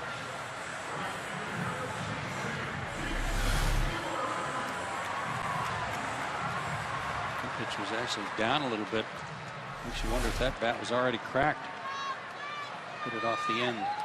Wondered the same thing about Hayward's first at bat. It split lengthwise when he popped out. And Jason broke another bat, I think, in the third inning, but reached with a hit. 1 ball, no strikes.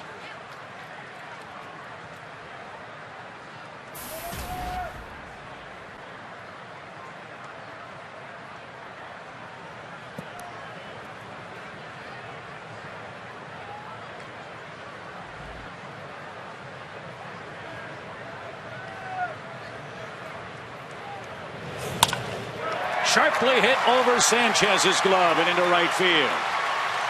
Jason on his way to second.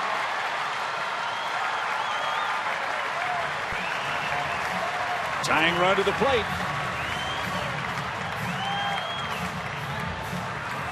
Two for 5 last night with a homer. 2 for 3 tonight with a double. Fastball running in on him. And boy, did he turn on it. I tell you, Russell Martin's doing a good job out there in right field, Chip. A lot of guys, especially catchers who are asked to play in the outfield, they might want to just wait till that stops rolling and go pick it up. But he went in the corner and kind of cut it off. Good play. And since Tommy Glavine's not here, we can say he is an athlete. Yes. Played that very athletically. Held him to a double. Justin is due. He's 0 for 2 tonight.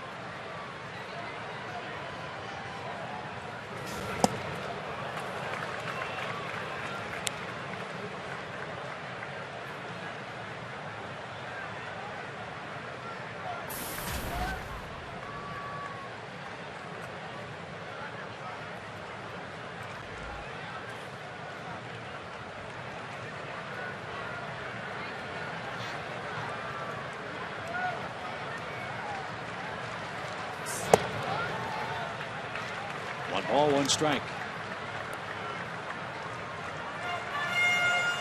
Went through the third time in the order where that average goes up even a little bit more against Locke.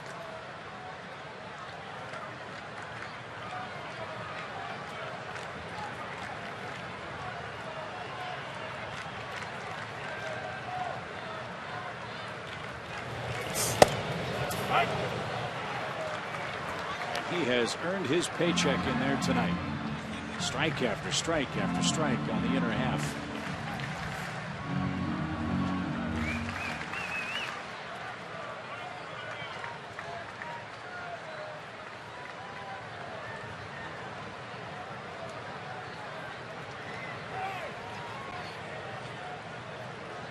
McHenry wants to slow the pace. He's had a little trouble getting together with Locke on some pitch choices here, and especially with a runner at second base. He may not have been convinced that they were on the same page about what was about to be thrown.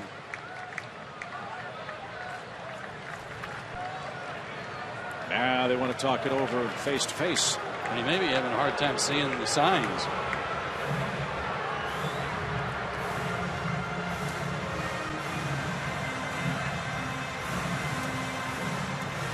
Wind appears to be changing direction just a bit. Looks like the flag's blowing toward the left field corner. Let's see if Justin can use that to his advantage and tie this game.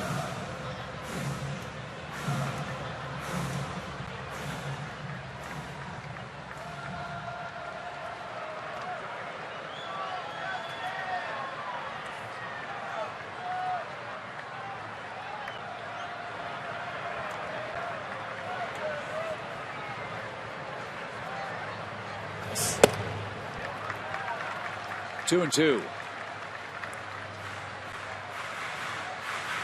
Fastball in. So now does he double up on the fastball, or does he come back with the changeup? His record so far tonight has been in change, in change.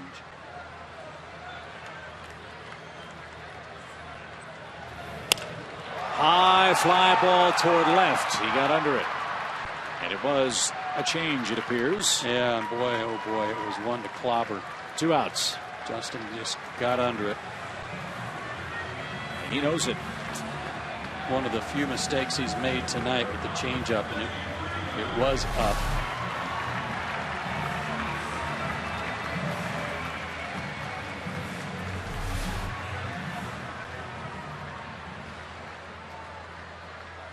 Can Freddie Freeman come through again with 2 outs? He did in the 3rd inning and brought home Simmons and Hayward with a double.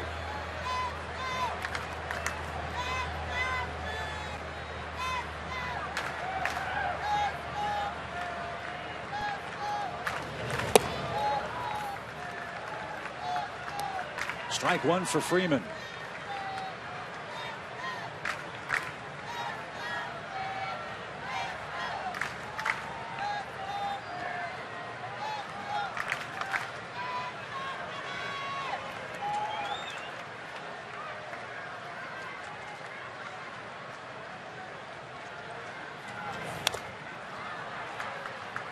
Here's our great clip of the game. It happened in the 3rd. Look at the location of this pitch. Breaking ball that was almost ankle high. You can see the reaction of Mike McHenry, the catcher, making a fist pump, like almost like, how did he hit that? He kept it fair and played it 2.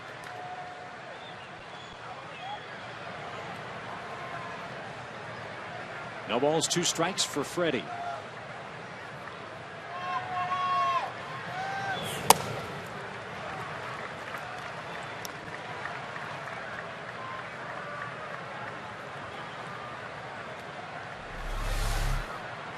Target in, pitch down and away. Nice save there by McHenry.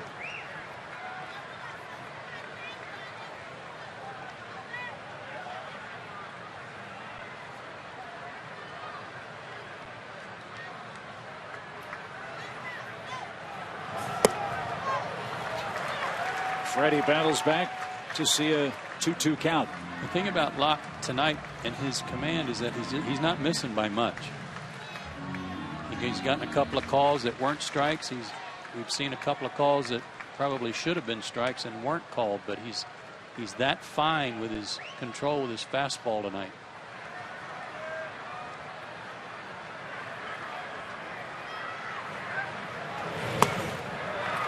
But isn't that the beauty of pitching? Even if you miss, it's close enough that it puts a doubt in a hitter's mind. Especially if the pitcher's ahead in the count. Told you that his season high is 100 pitches. Only one other time in his career has he gone over 100 pitches, and that was 104 last year.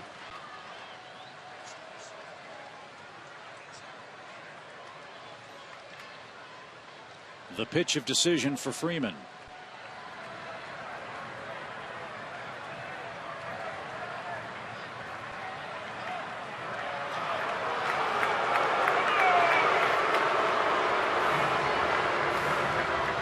Jeff Locke looks like he's getting a little tired of this.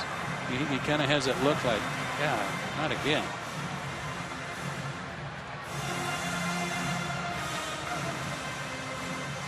We won't know till after the game. This is either a same page issue or not being able to see the signs issue. No, I think this is pitch selection.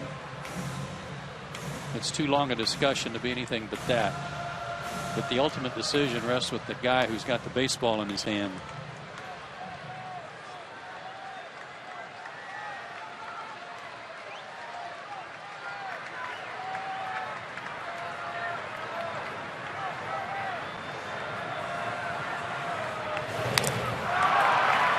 The changeup was fouled away.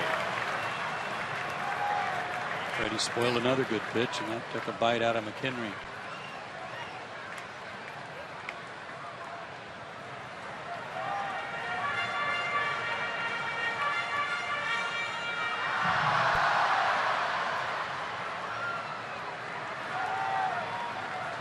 Freddie's driving in a ton of runs and hit 500 with runners in scoring positions, because he just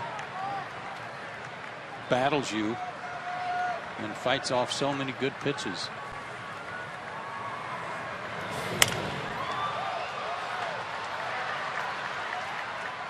Pitch number 91 fouled away.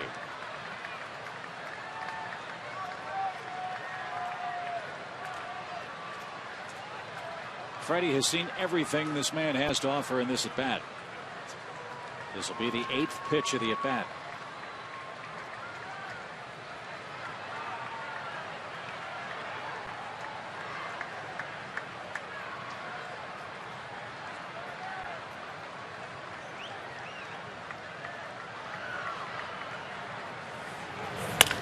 Sharply hit, but right at second.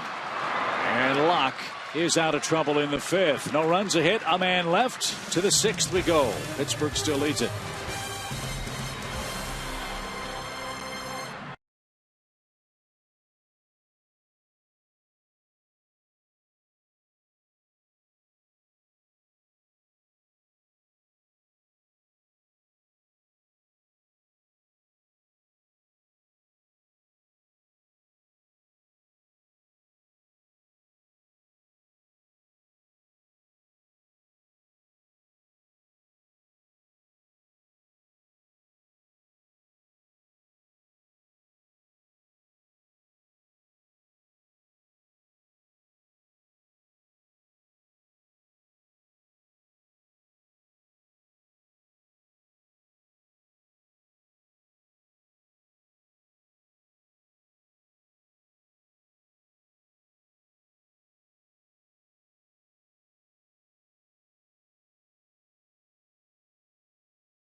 Gets set to go to work for the Pirates.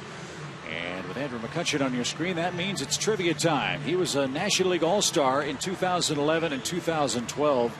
Named the last Pirate to be picked to 3 straight All-Star games. I wonder how far back you have to go.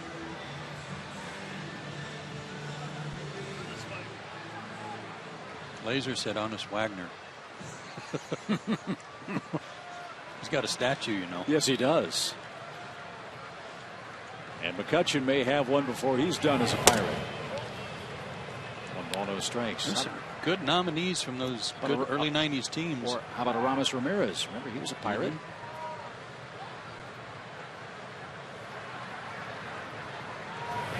Bonds, Van Slyke. Yeah, that Ramirez is a good, more recent selection there. That's a good call.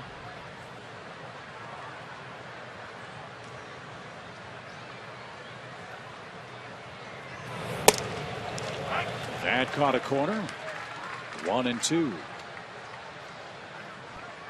Well, they've got a bunch of candidates this year. Jason Grilli, their closer, has to be maybe at the top of the list for the Pirates. 22 for 22 in saves. McCutcheon among position players, you'd have to figure, is a man who has as good a shot as anybody. Make it 3 in a row for the Bucks.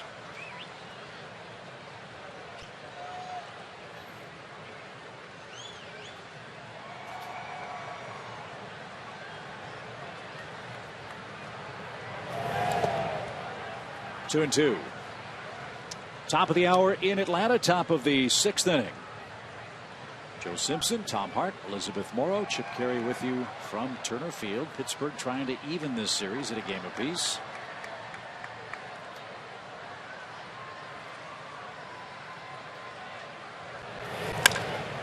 And a high fly ball to center. McCutcheon is out number 1. 5 straight, retired by a minor after the Pedro Alvarez homer. Yeah, I got to brag on my partner tonight, folks. Earlier in this homestand, the chef Carey came out. He made a key lime pie that was to die for, and tonight he brings an apple pie. He baked an apple pie today, and it is outstanding. You like it, huh? Yep. Well, we were 1-0 with the key lime. We're trailing with apple. We may not see it again.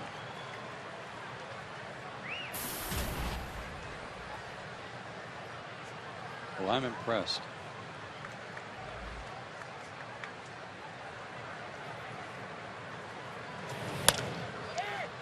Sanchez with a shot to right. Hayward's got that.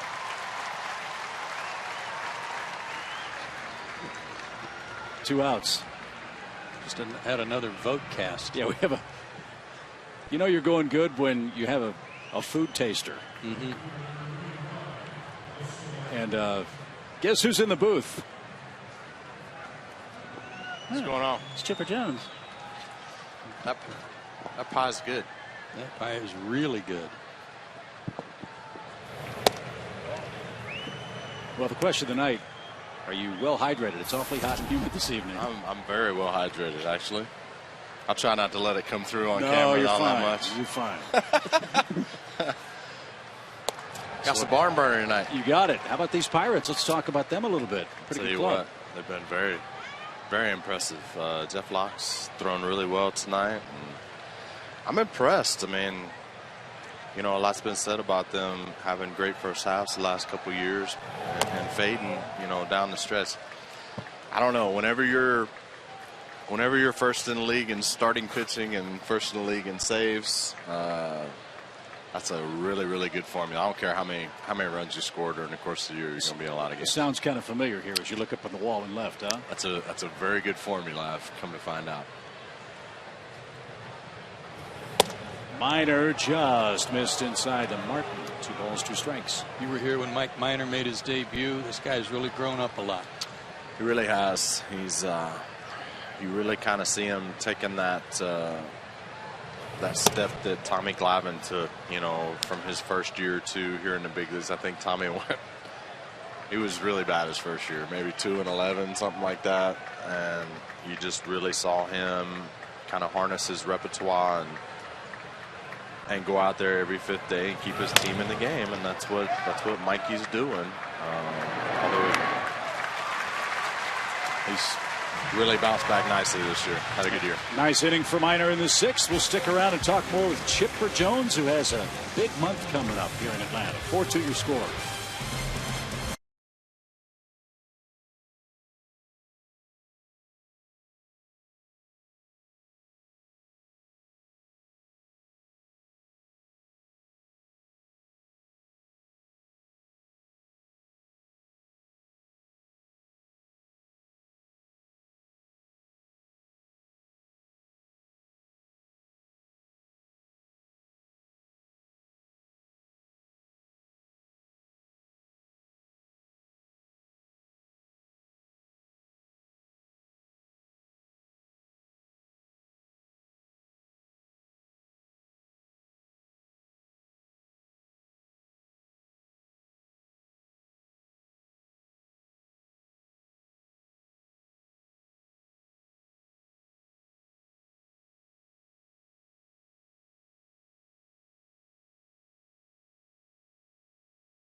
By AT Uverse, by Delta Airlines, and by Ford.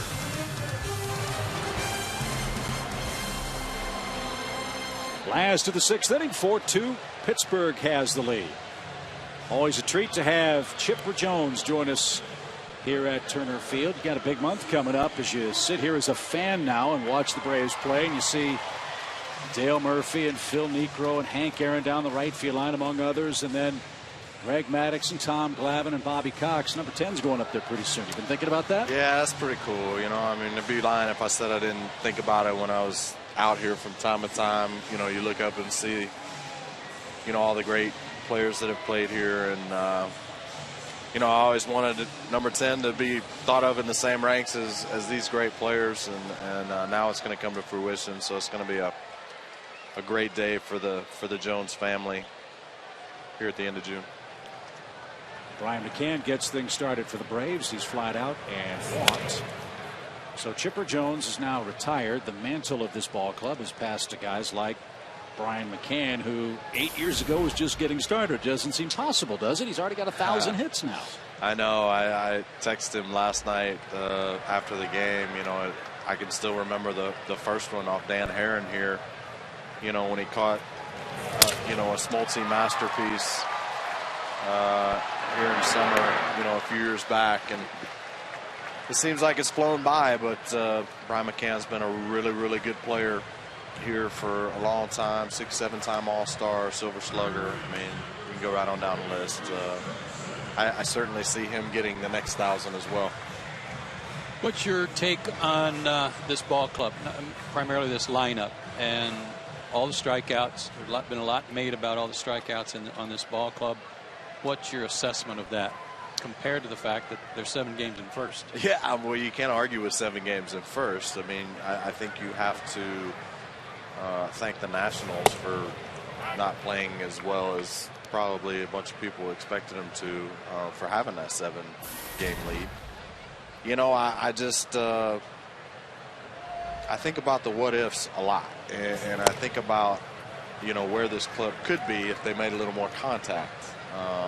It's awfully hard to go out and win consistently when you strike out.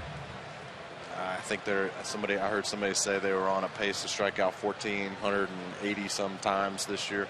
About 9 plus a game. That's a lot of strikeouts, and it's no wonder they get off to a streak where they go 12-1. Then they play well under 500 ball for about 30 games, and then they win another 9 in a row. And now they're, you know, kind of they're on an upswing right now. I guess they're not playing too bad right now, but it's hard to stay consistent and win those close 1-run ball games when you strike out that much. Russell Martin makes a nice running catch in right field. 98 pitches for Jeff Locke, a former farmhand here in Atlanta who's helped stabilize this Pittsburgh rotation. Now Dan Uggla bats. He has an infield hit and a strikeout. George Brett was named the hitting coach of the Royals last week. Good for him. And his sons, he's always said that he might get back in uniform once his sons were grown and out of the house. And I think he has one that's still in high school but just about finished. And can you see yourself in a similar pattern down the road? You want to get back to me on that? Yeah, I'll get back to you on that. I would say, sitting here right now, yes. But I'm not, completely sold on getting back into the game. I'm not completely sold on, staying fully retired all that long. I'm dead set on staying fully retired from playing.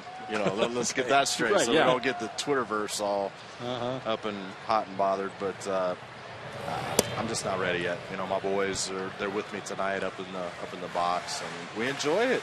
We enjoy coming here. I think the Braves are undefeated in games that we've come to, so that bodes well for the next 3.5 innings. Let's see how it turns out. 2 balls and a strike for Dan, and 2-2 the count. I want to ask you quickly, Evan Gattis, you ever see anything like that? Yeah, I saw it in spring training. I warned everybody. I said, the ball has a different sound coming off his bat. He hit a ball on one of those backfields 15 feet off the ground, and it hit about 2/3 of the way up that batter's eye in center field. And I looked at Greg Walker and I said, I just had my eyebrows raised and said, wow. And that's when I tweeted. I was like, you guys haven't heard a sound like this in a long, long time, as he steps out on deck.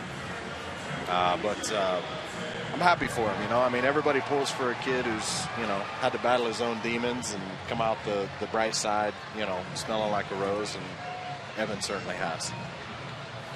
B.J. Upton's the scheduled hitter for the Braves. Locke at 103 tosses is apparently going to be taken down. That's pretty much where they shut him down. Every game is right about the 100 pitch mark, and they've got Ryan Reed in their bullpen.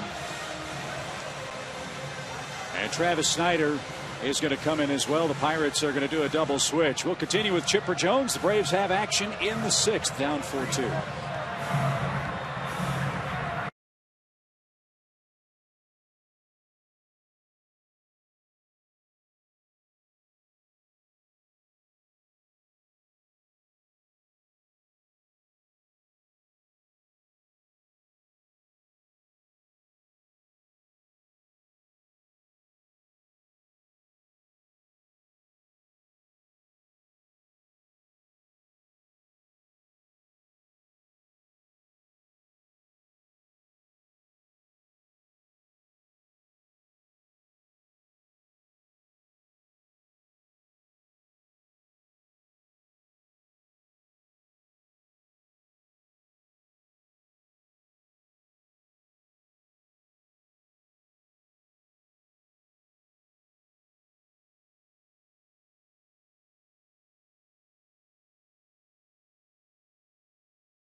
Georgia Lottery by the Home Depot and by Toyota.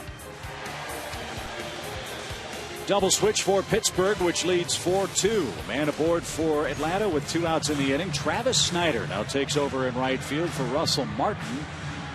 And Ryan Reed, with good work down at AAA Indianapolis, is on to pitch to B.J. Upton. Well, he made his major league debut last night and was so impressive that Ben Hurdle's running him out there right now with the tying run at the plate. And his inning and a third last night, all 4 ground ball outs. Low to mid-90s fastball with a slider. Hey, they got a, you're right. Guys in the truck said he's got a number on his jersey. So, interestingly, McHenry was able to stay out and start to warm up Reed. But now he's going to come out of the game, and Russell Martin, who is in the dugout putting on the catcher's gear, will come in from right field and work behind the plate. In a close game, this is an important thing to keep in mind. Martin much better at catching base stealers should the Braves get runners aboard than Michael McHenry.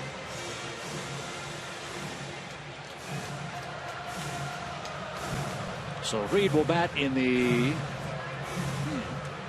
9th spot. I don't think they doubled it. I think Snyder will just go in for McHenry, but we'll wait to see.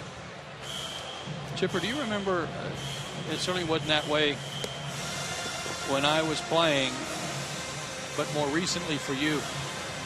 So many guys coming out of the bullpen throwing 95. Huh? Well, when I first got called up, it wasn't that way. Yeah. But since kind of the turn of the century, right around the late 90s, early 2000s, you started to see everybody going after those power arms. Everybody wanted 95 coming out of the bullpen. Didn't matter whether he was your go-to guy or a setup guy or, you know, a mop-up guy. Everybody, you know, had swing and miss stuff, and it's really makes it difficult nowadays to be successful throughout 4 or 5 at bats when you gotta face that kind of you know, heat every time out. And a fresh arm. Yeah. Strike 1 to B.J. Upton. B.J. has bounced out and struck out. Love how older guys clarify, you know, the last century. He didn't mean the 1900s.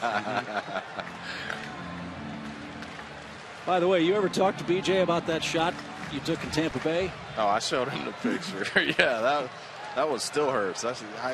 You could still thump on my ankle, and I can't feel a thing from when I had surgery for that one. That was one of the hardest balls I've ever had hit down there. For some reason, I was playing him in tight, you know, looking for a bunt on the turf. Yeah. He said, "Why the heck are you playing me on the, you know, in on the grass on the turf?" And he's like, "Look, I just do what the coaches tell me, buddy." It was smoked. Let's see if he can make contact here. 1-2. He does. Fly ball center. That's got a chance. B.J. Upton ties this game.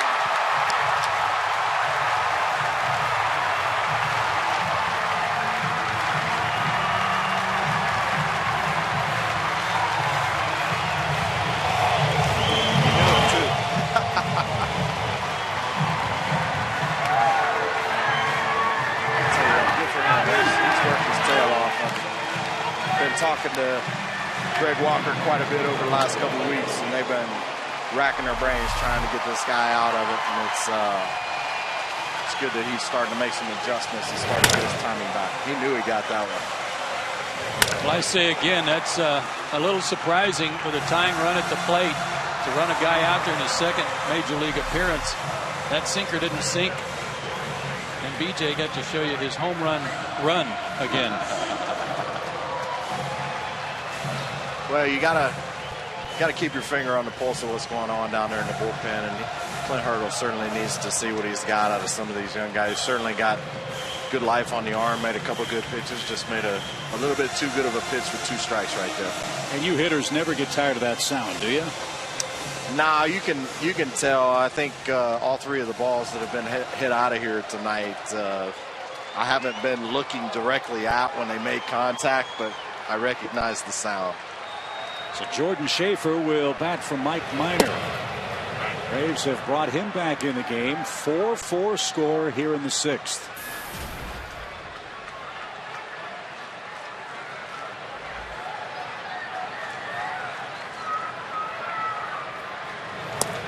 And Jordan tried to bunt.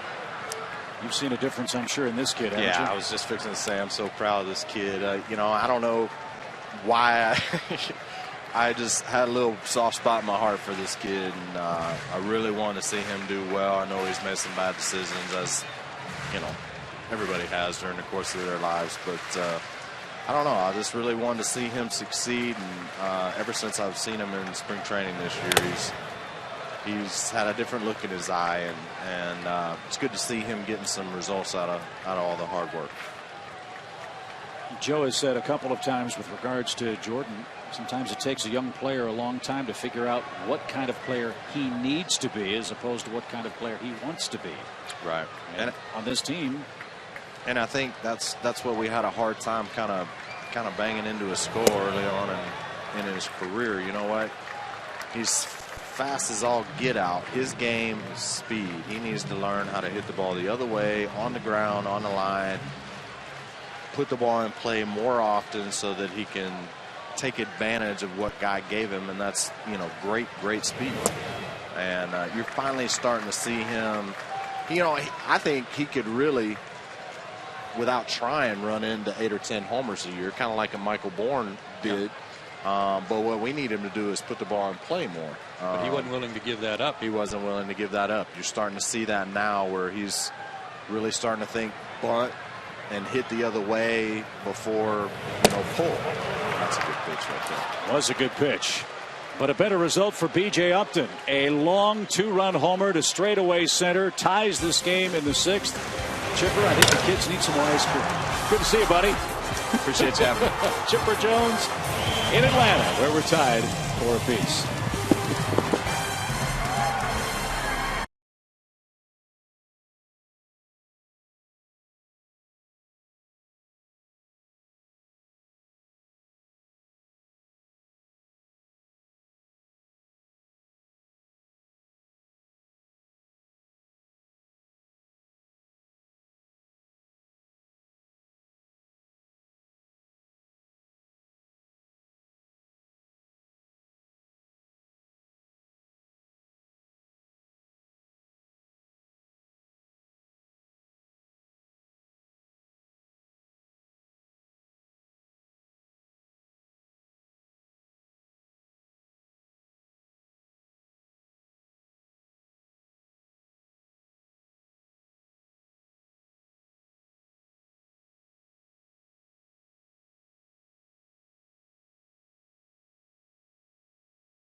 Pirates game 2 of the series all season long. Braves baseball on Sports South is being presented by Academy Sports and Outdoors. The right stuff, the low price every day.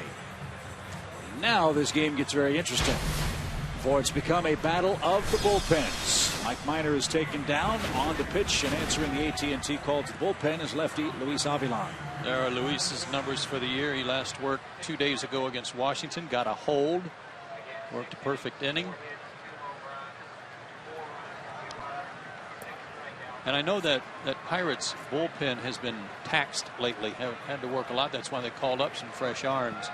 And I don't mean my suggestion of Ryan Reed to be a bad choice by Clint Hurdle. I'm not trying to be critical of him. It's just that when you've got the #1 bullpen in baseball, I was surprised to see the first guy out of there is a guy you just called up. It didn't work for Clint Hurdle. B.J. Upton homered with 2 outs and Uggla aboard.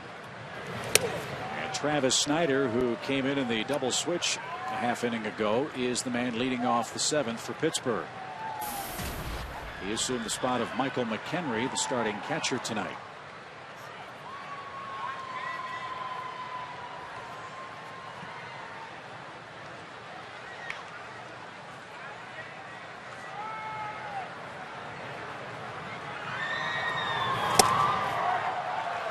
Good pitch. That was buried. 2 balls and a strike.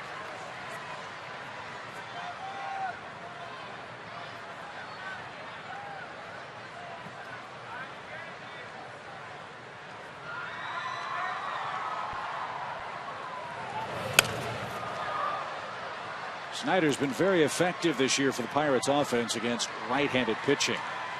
Not so against left-handers. In fact, Travis has only made 9 at-bats all year against left-handed pitching. Well, he's had some good luck against Atlanta. Had a good series in Pittsburgh, 6 for 15 with 4 doubles.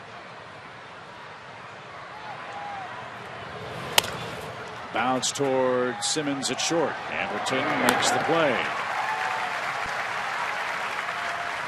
8 straight Pirates have been retired since the Alvarez homer, and here is Pedro.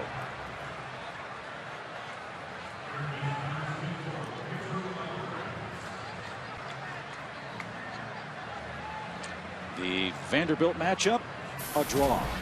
Minor struck him out. Alvarez has hit a homer.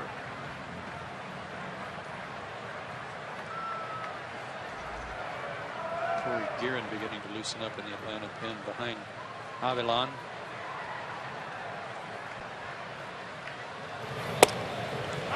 Chipper looks good. Nice to have him sit in with us. Nice to see him at the ballpark. And I can't wait till his number 10 is retired here in Atlanta. Well, it's going to be a good day.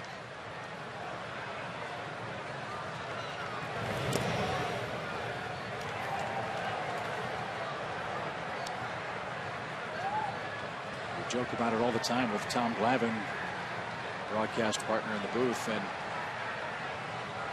one of my favorite memories of his retirement ceremony was him looking up, and when the reality comes and they take away the tarp or the blanket from that retired number and your name's next to it, you just see the wave of emotion. Oh, high, I guess. You've seen Luis throw that loopy slow curve to left-handers, but that was a pretty good one and should have been a strike.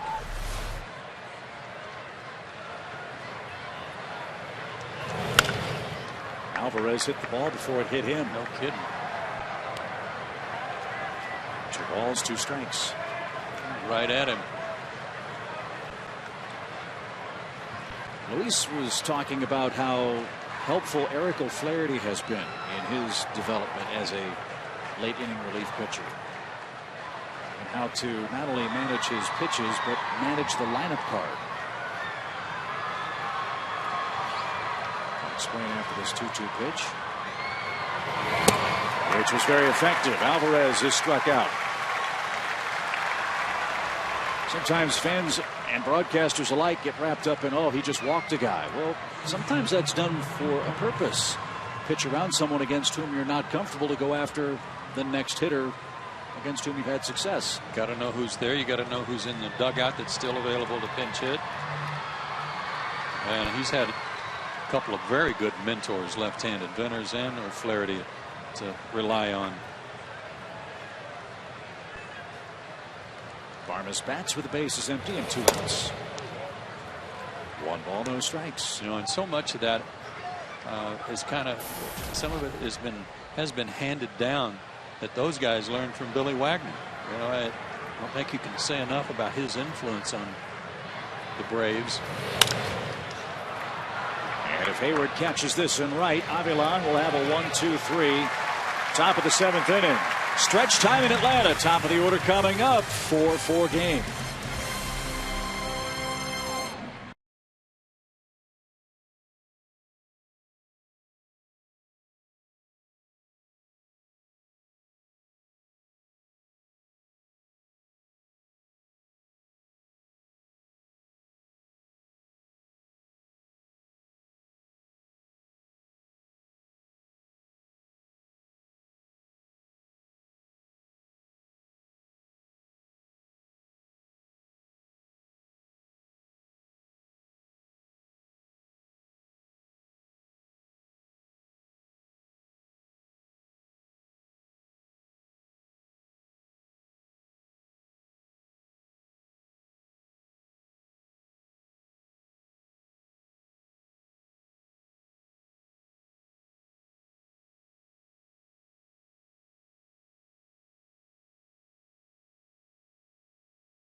Good ball game. 4-4 your score. We head to the bottom of the 7th inning. Top of the order up for Atlanta. There have been some hard hit home runs tonight. Mike Minor gave up a couple, and Jeff Locke just gave up. The bullpen for the Pirates just gave up one to B.J. Upton. One of the runs belonged to Locke. We got a tie game.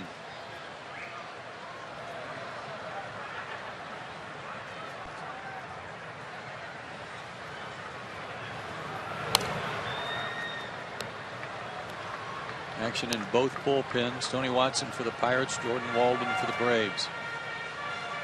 That guy's tough, Watson.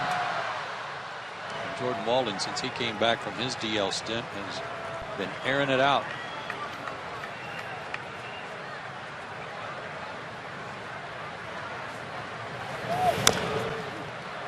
That's bounced into the stands by Simmons. No balls, 2 strikes. Hamilton extended his batting streak to 10 games. Took care of that in his first at bat. He's walked and scored and has grounded out to Pedro Alvarez at third base.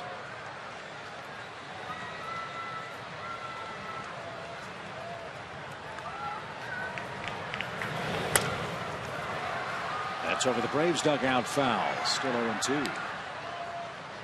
Brian Reed last inning was working out of the stretch when he pitched to BJ. Now there's nobody on, but it almost looks like he's going into the stretch, but then he comes right onto the plate. It is kind of a deceptive delivery. It doesn't really come set.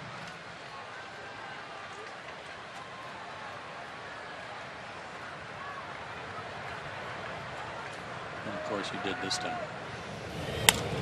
High fly ball, shallow left center. Who wants it? Who wants it? It's going to drop. Nobody wants it. And now Simmons scrambles back to first. What in the world happened with Marte and McCutchen? That hung up in the air forever. It's not the sky. It's dark enough. But they both must have been so deep. You knew there was trouble when McCutchen started looking toward Barmas like, you got a shot at it? Because I got too far to go. Marte wasn't even in the neighborhood. He might have had the best chance at it. And if McCutchen doesn't pick that ball up cleanly, Andrelton would have been at second. Here's Jason. He has 2 hits again tonight. When you have a center fielder that covers as much ground as, in this case, McCutchen, your corner outfielders sometimes take you for granted, and they think, okay, well, he can get to just about everything. He'll get to that. McCutchen couldn't that time, and Simmons aboard. Hayward pushes a bunt back to the mound, and it's going to work. Throw almost hit him at first base. Andrelton Simmons in at second as Hayward lays down a sacrifice. Looked like a tough pitch to bunt, too. Good job. Not asked to do this very often, but a high fastball, and he got above it. That's one you see popped up a lot. Nice job by Jason.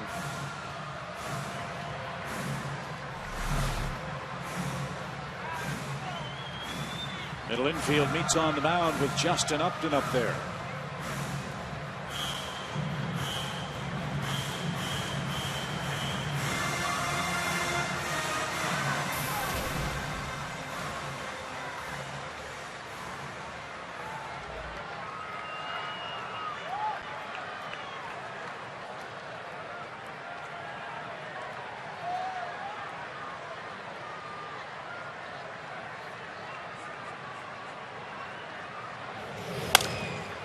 To first. Oh, tricky hop. Somehow Sanchez made the play. Runner to third, 2 outs.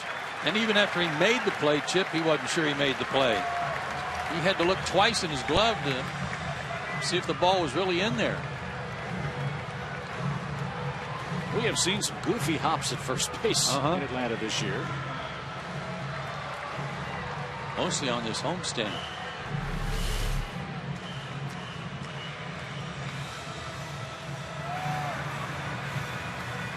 Had to look in there to see, did I really get it?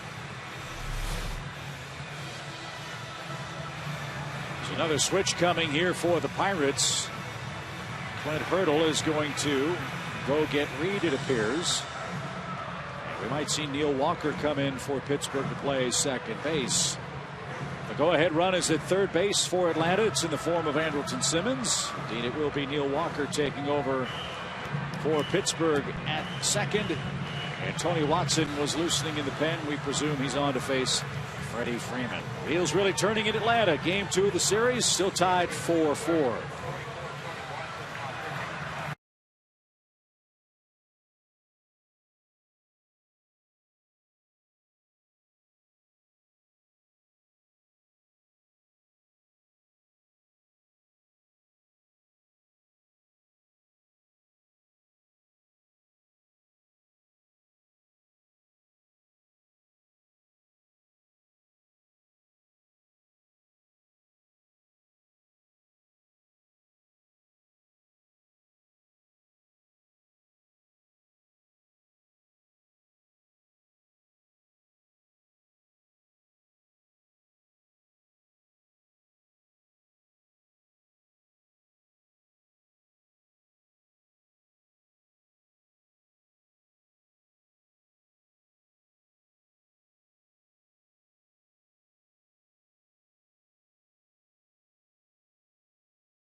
By Georgia Power, by Ram Trucks, and by AT&T. Good ball game tonight. Braves and Pirates. Maybe a little October preview for these two clubs. We'll see if that's the case. Changes for the Pirates. Jordy Mercer moves from second to short. Neil Walker in at second base. And now on to pitch is left-hander Tony Watson. This guy's ERA is a lot higher than it was this time last year. A lot of strikeouts. He's got a little bit of a three-quarter sidearm delivery. Tough on lefties, but they are still hitting him pretty hard, so he's been making a lot of mistakes. And Freeman goes after the first pitch. And that's his best fastball right there at 94. He's at 91 to 94. Slider and a changeup. Does a good job of hiding the ball.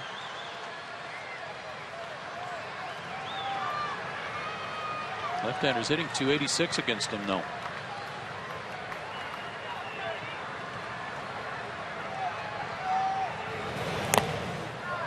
Tough break. Freeman again tried to get out of the way. Second time tonight that's happened to him.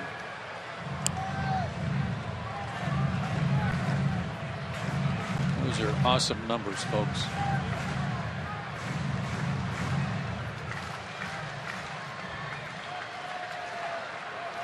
All four of Freeman's at bats tonight have been with 2 outs and a runner in scoring position.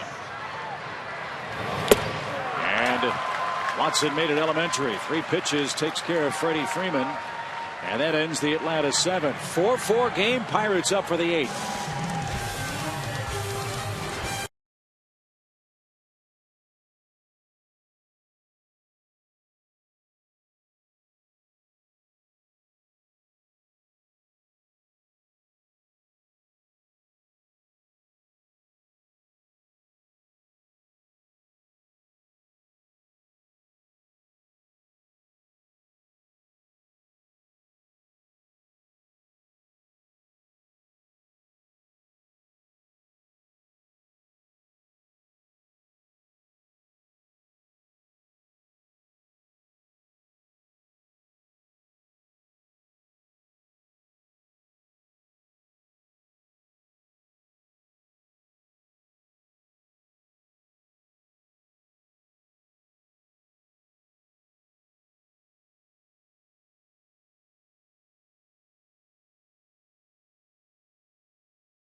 9-1-2 coming up for the Pittsburgh Pirates.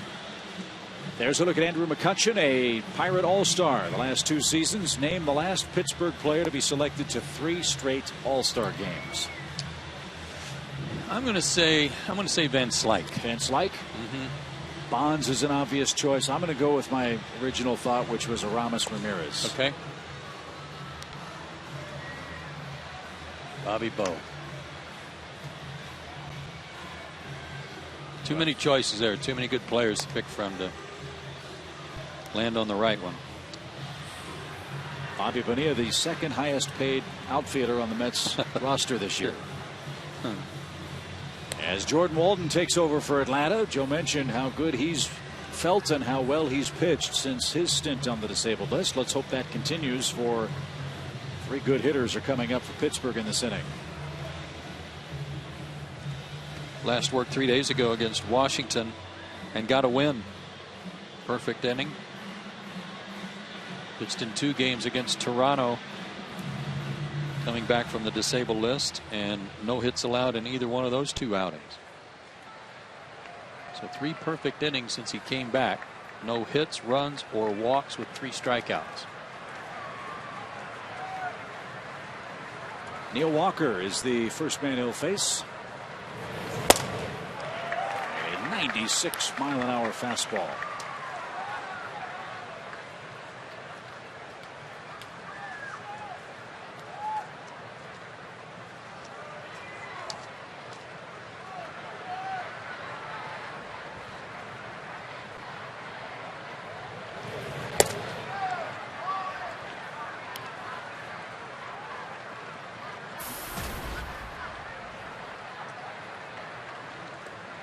Mike's hitting here. Again, they just got to keep him in the lineup. Good player.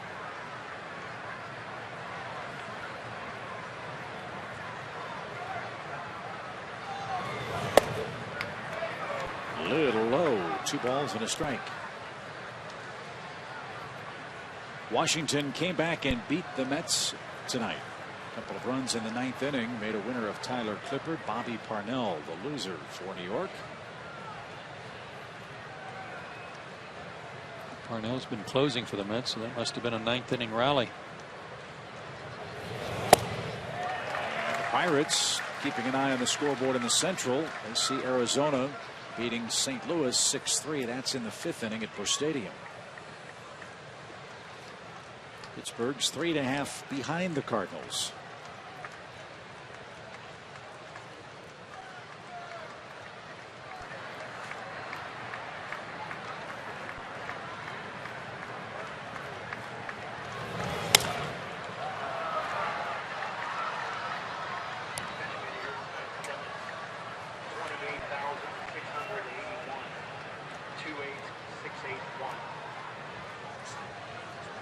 This evening's crowd at Turner Field, a good one. Sure is. 28,681.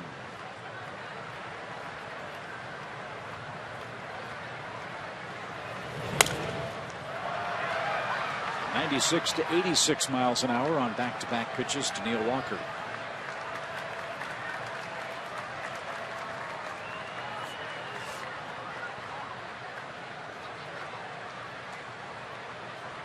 Hey, Mark Teixeira's come back with a bang for the Yankees, hadn't he? Hit a grand slam the other day, right?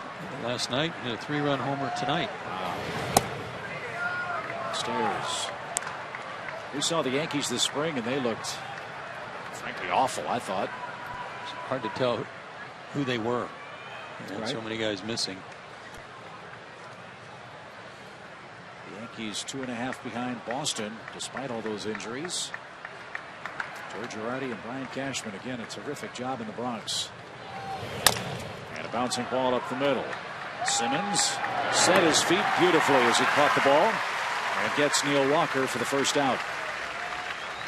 11 straight Pirate hitters have been retired by the Braves staff. Delta Airlines, a proud sponsor of the Atlanta Braves. Can't wait to see our great Delta flight crew tomorrow afternoon. We finish up the series with Pittsburgh. Early start tomorrow, and then make our way to Los Angeles for 4 and San Diego for 3. 12:10 first pitch tomorrow. Be nice to cap off this come from behind win tonight, turn around and win another one early tomorrow. Starling Marte, the batter, takes a strike. Julio Teheran and Wandy Rodriguez hook up in the third game of the series.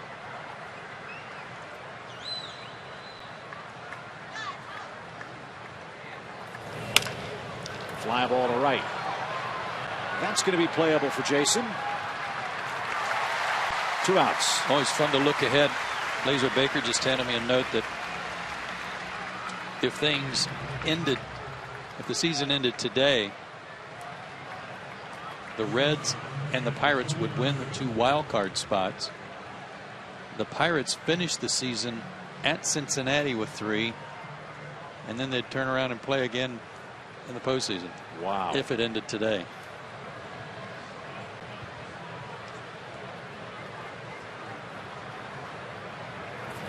There's 3 great records in the Central that we talked about last night. Even more impressive in that you don't have Houston in that division again. Houston's now an American League club. But maybe more surprising is the fact that in the National League East only 1 team's above 500, and that's the Braves. Everybody else at 500 or worse.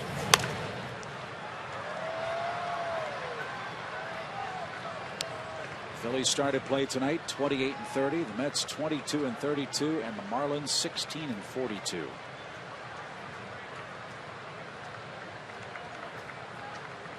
As I said before, a chance for the Braves to have a great finish to the first half. 26 of the next 38 games leading to the All-Star break are against teams currently below 500.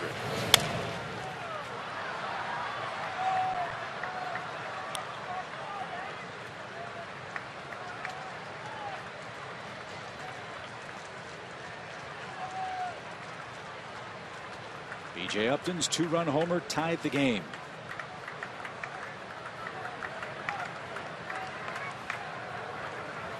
And he watches as Jordy Mercer takes an 0-2 pitch low.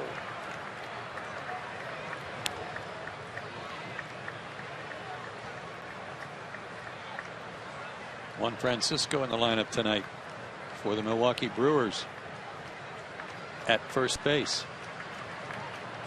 He's 0 for 1 with a walk.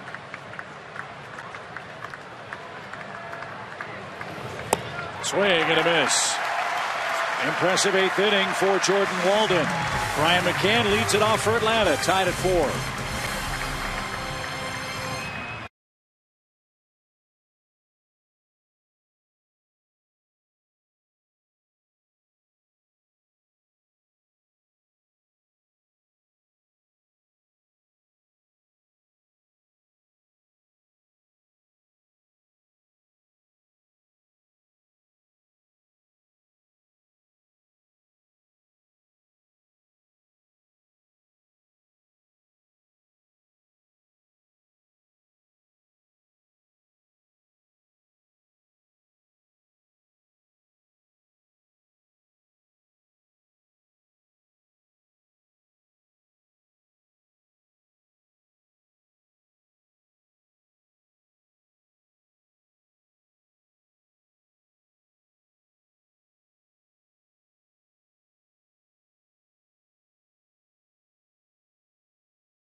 weekend for a handful of Braves who have been struggling with their bats over the course of the season and even lately. Take a look at the Academy Sports and Outdoors leaderboard. These are some guys who had been struggling coming in. Remember, Dan Uggla was 0 for coming into today. Jason Hayward was 0 for 18 before his 2-hit game yesterday. He's 2 for 3 with a double. Uggla 2 hits. And B.J. Upton, whose struggles are well documented, well, he's had a tremendous few days in a Braves uniform. And with the bottom half of the Braves lineup due up here in the bottom of the 8th, maybe that will continue. Chip?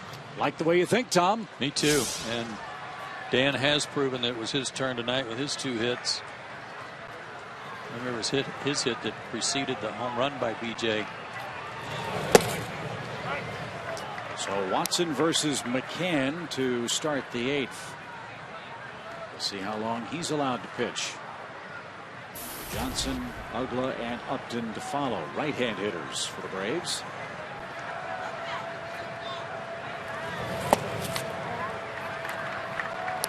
This is like the first of their bullpen stars, situational guy to work to lefties because of that sidearm delivery. But Melanson, who they got from the Red Sox, is got a 0.90 ERA. Grilly, their closer, a 1.05 ERA.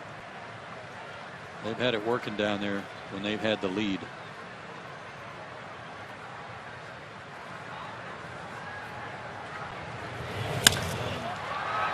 High fly to left. Marte in a couple of steps. Now a few more as the wind pushes that toward the line. Ryan McCann is out number 1.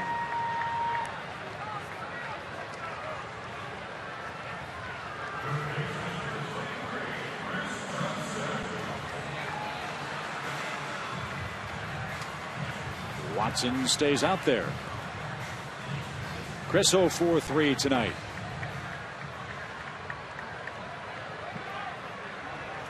Hitting over 400 against lefties coming into tonight's play. Is looking for his first hit.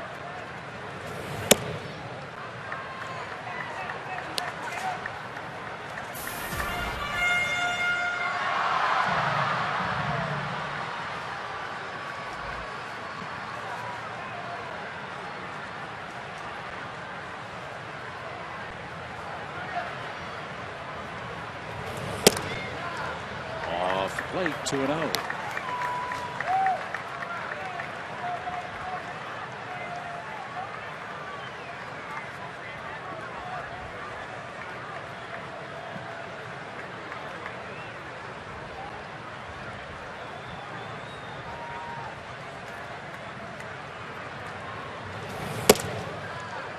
Only 4 guys on the roster for the Braves have a hit off of Watson in their career. Nobody has more than 1 hit. And nobody has an extra base hit among those 4.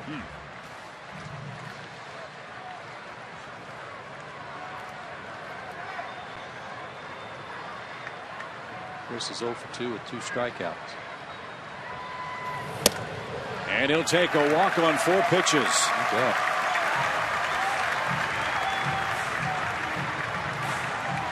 Remember, a couple of games ago, the Pirates bullpen had to cover 10 innings.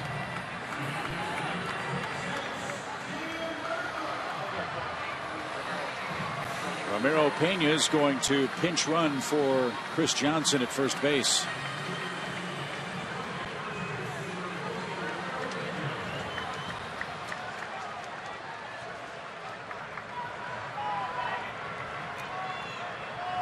Two hits and a run for Uggla tonight.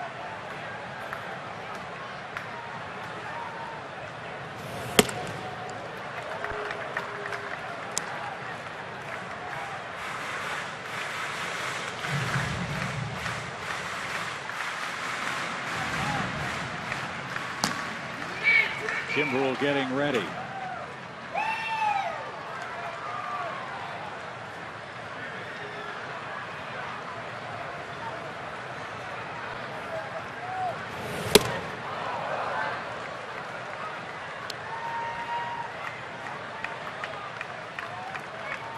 From 94, 95 down to 86 on the changeup.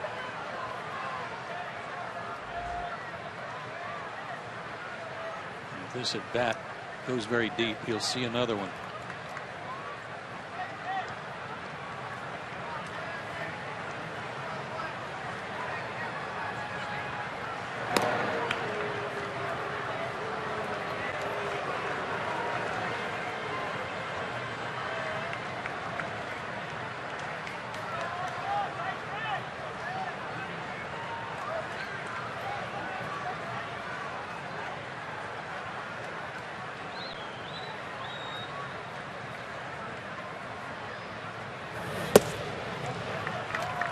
Down and in, 2 balls and a strike. Pirates outfield extremely deep. They'll give up a single, but they want to prevent a run scoring double.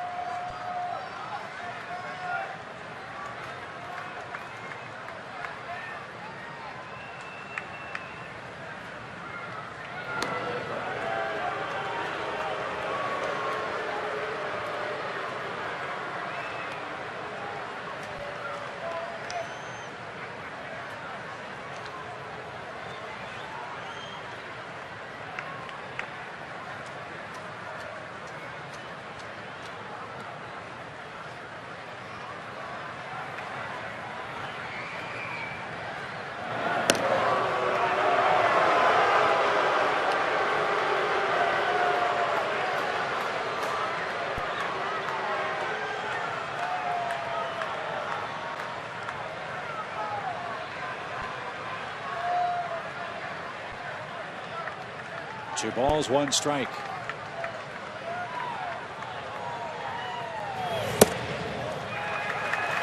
A walk would put Pena in scoring position.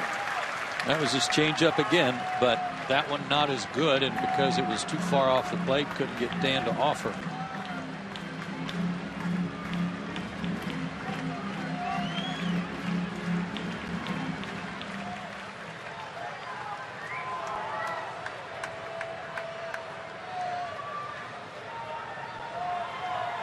The 3-1 pitch. Nowhere near. Back-to-back walks. And the man of the hour is B.J. Upton, who already has earned our Moe's Southwest Grill home wrecker home run honors. It was kind of a pirate wrecker, that's for sure. Ryan Reed trying to throw a hard sinker in there, but elevated it. And it got elevated a little bit more. 6th homer for B.J. And that tied the game.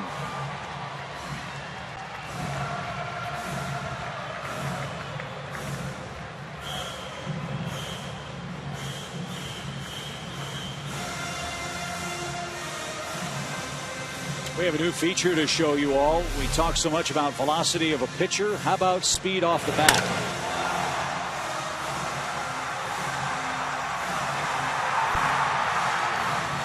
That's pretty cool. Ball really jumped. Again, I was telling him yesterday about that. The difference to me is seeing how the ball is jumping off his bat even in batting practice. There's just a different look to it, sound to it. Doesn't sound like he's hitting it with the Sporting News, as the old cliche goes, but the ball is jumping again for B.J.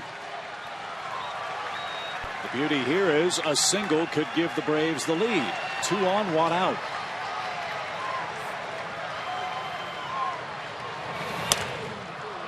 Good cut. He was centered on that ball too. He wasn't trying to pull it.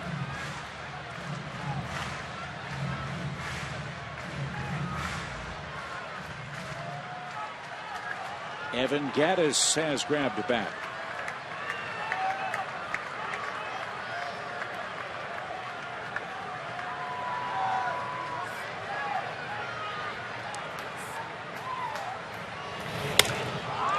Popped up.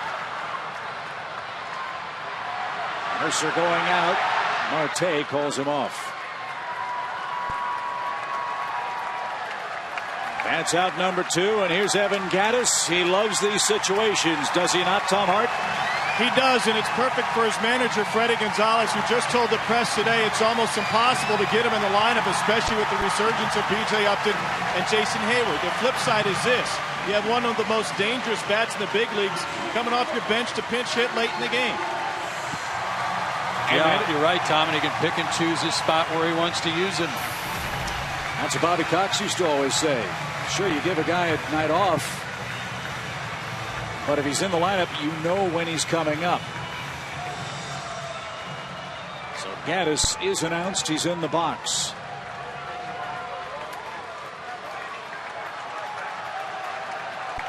Gattis 5 for 7 as a pinch hitter with 3 home runs. He's done a lot of first pitch fastballs to the right-handed hitters. That one gets between the legs of Russell Martin. A wild pitch. I don't know what happened there. He's not going out to talk to Watson like he got crossed up.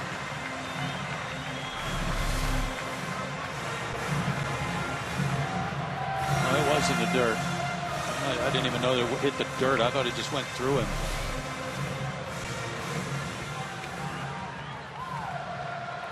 Another one of those would be welcome. And now with first base open, Pittsburgh's going to take the bat out of the hands of Evan Gattis and load the bases. You got to do that. It's a shame to think that a wild pitch cost him an at bat, but it did.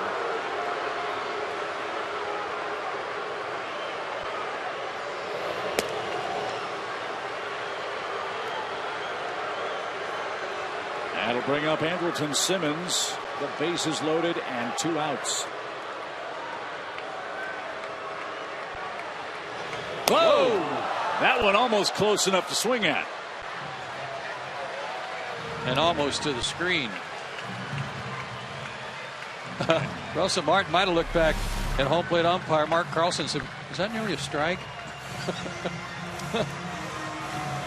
And for fans who ask all the time, why don't you just say, put 4 fingers out and put him at first base? Plays like that, or why? You don't know. Well, be alive if you're Ramiro Pena at third base.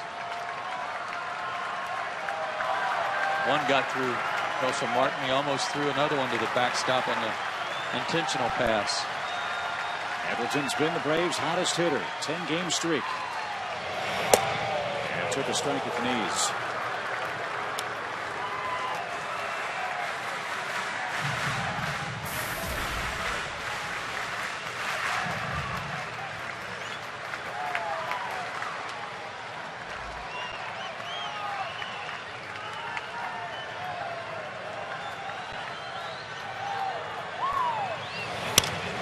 Bouncing ball to short. Mercer with the peg to first, and Watson pitches out of a big 8th inning mess. 3 walks, 3 left on, and we go to the 9th, still tied.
Here in Atlanta all season long, Braves baseball. As you look at Ramiro Pena checking in at third base.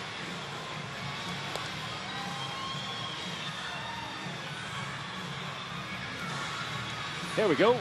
All season long, Braves baseball on Sports South is being presented by Academy Sports and Outdoors. The right stuff, the low price every day. Pena's at third. Craig Kimbrell is on to pitch.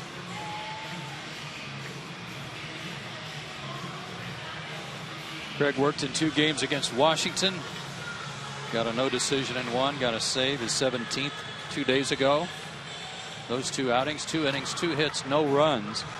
Remember, he pitched out of that 1 big jam, second and third, nobody out, got out of it. And He had 1 strikeout in his 2 outings. Kimbrel against the 3-4-5 hitters for Pittsburgh. McCutchen, Sanchez, and Russell Martin. First pitch swing, and McCutchen has a hit. That snaps a streak of 13 straight Pirate hitters retired by the Braves pitching staff. And McCutchen represents the go-ahead run. His first hit against Craig Kimbrel in his career. He had been 0 for 2. They only have 2 guys on their roster with hits against Craig. McHenry, who's out of the game, and Travis Snyder. Something else to keep in mind about McCutchen. He will run. Oh, yeah. Let's see how the Pirates play it with Gabby Sanchez.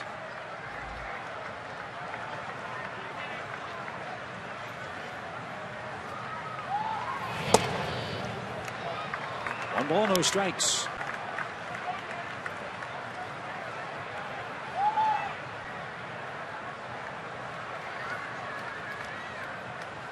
Nick Leyva with the signs from the third base coaching box. Sanchez hoping those signs have a hit. He's 0 for 5 against Kimbrel.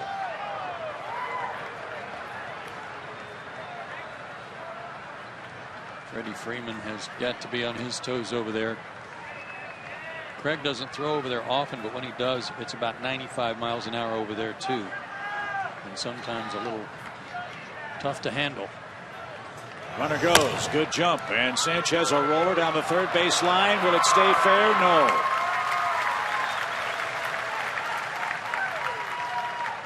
Thank goodness. That had trouble written all over it. A ball and a strike. That was going to be first and second, nobody out. Off the plate, but had a little bit of spin. Brian McCann was talking to it. A little kick off the edge of the grass. You got to talk to it, by the way. Do you? Yeah. Is that what Lenny Randall was doing those years ago with Seattle? He was doing everything he possibly could, and some of it that's not allowed, apparently. Trying to blow it foul. 1 ball, 1 strike. Catching back safely. That was a good move.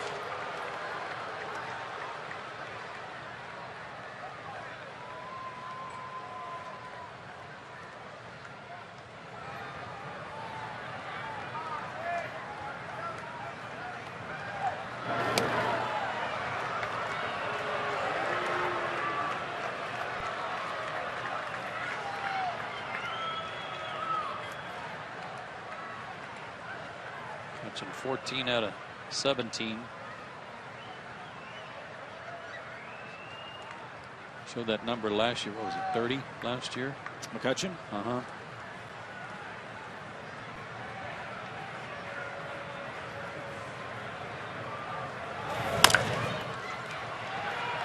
Foul ball. Foul ball, 1 ball, 2 strikes. 20 stolen bases. His career high is 33.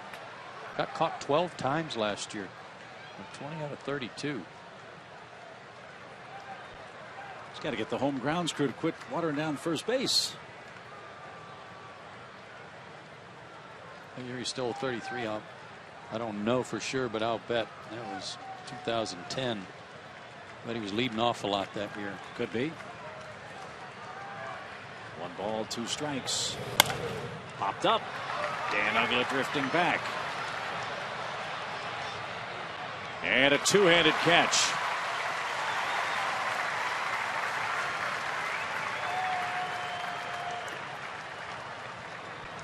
One out.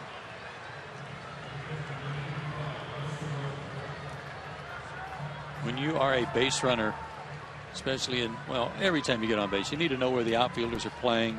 So when the ball's hit, you know if a ball might drop in.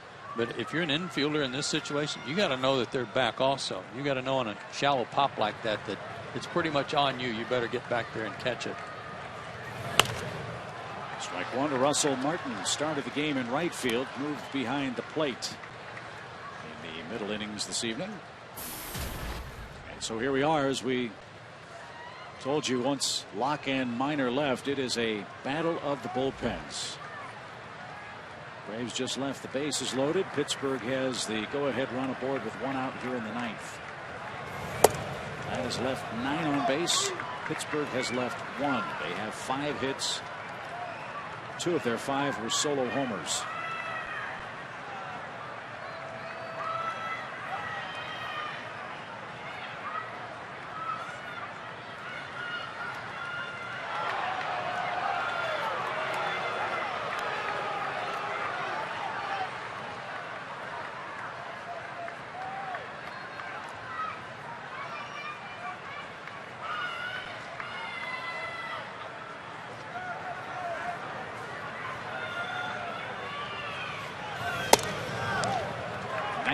But outside, 2 balls and a strike.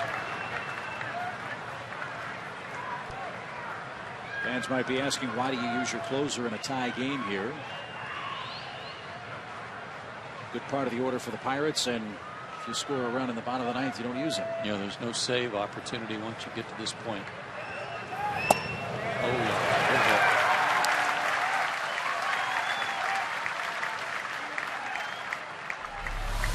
That froze Martin. Got him on his heels.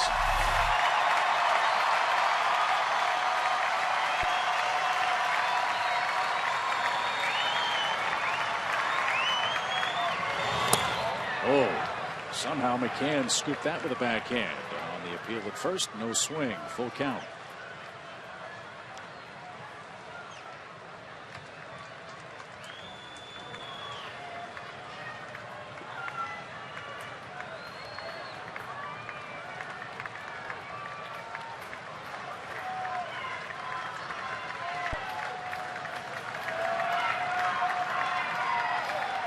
Runner goes, and it's ball 4 inside. 2 on, 1 out.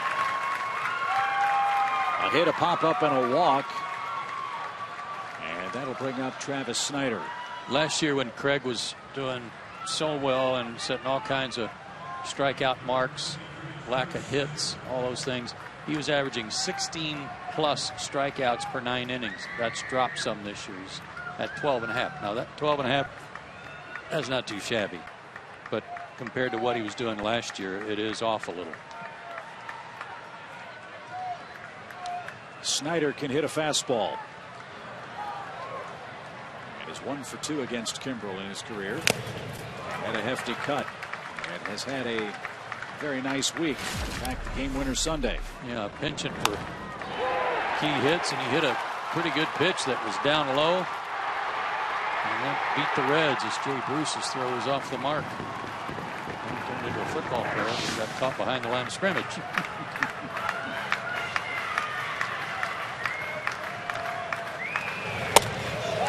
Strike 2.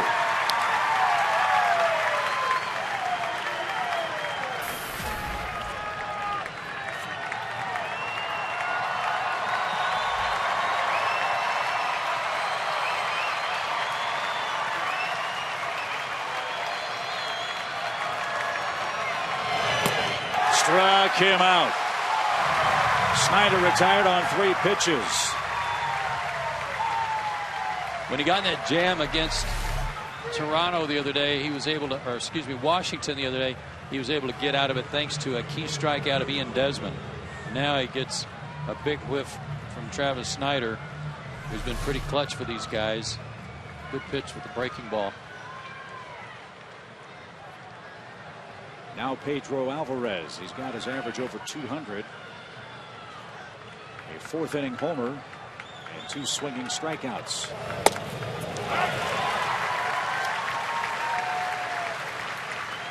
I love that pitch in the early moments of the sequence. Good fastball hitter.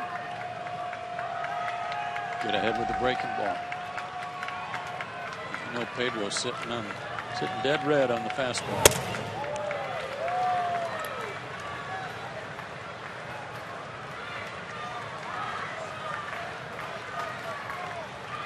Nothing wrong with the velocity tonight. 97, 98 consistently.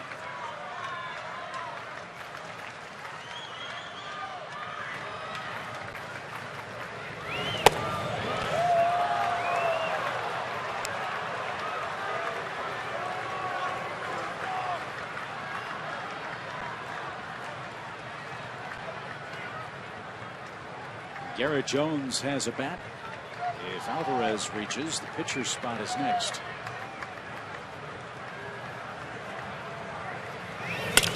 Fly ball center. Can BJ get there? Yes, he can. Kimbrel's out of the ninth. 2, 3, 4 up for the Braves. Hayward, Justin Upton, and Freddie Freeman tie game at 4.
To the bottom of the ninth inning. Quick turnaround here tomorrow. We wrap up the series with the Pirates, and note the early start time. We're on the air with Braves Live at 11:30 as Wandy Rodriguez and a blistering hot Julio Teheran are Chevron upcoming starters. Well, we know what Wandy has done to the Braves in the past, what he's capable of, and that 2-hit shutout he fired at Atlanta the last game of that series in Pittsburgh. Proof enough. He faced the minimum, you'll recall, in that game for Pittsburgh. And so in this battle of bullpens, it's now a battle of closers. I understand why Freddie Gonzalez used Craig Kimbrel, but interesting that he uses Jason Grilli here against Atlanta's 2, 3, 4 men. There's got to be something going on down there that we don't know about and nobody else knows about. Only the manager and his pitching coach, like Melanson, who's one of their setup guys. Didn't even get up, I don't think. He might have been up briefly just for a little bit. He may be sore. Who knows? But it's odd to bring in your closer in a tie game on the road. This guy's been perfect in save situations. 22 for 22. One of the great stories in baseball this year is Jason Grilli. He and Edward Mujica are the only two closers without a blown save this year. And that's in baseball, not just the National League. Mid-90s fastball, hard slider, once in a while a curveball, but mostly fastball slider.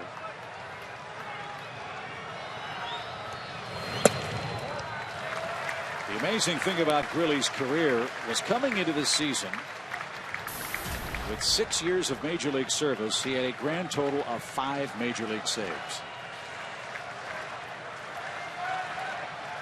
Making up for lost time, you bet. Good cut by Hayward, fouled back, 2-1.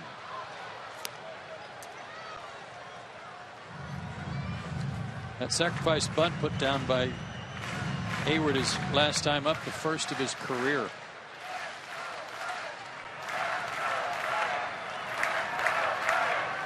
Got Simmons into scoring position, but Anderson was left at third in the 7th. Braves loaded him up in the 8th and couldn't break through. Hayward a high strike, looks at a 2-2 count.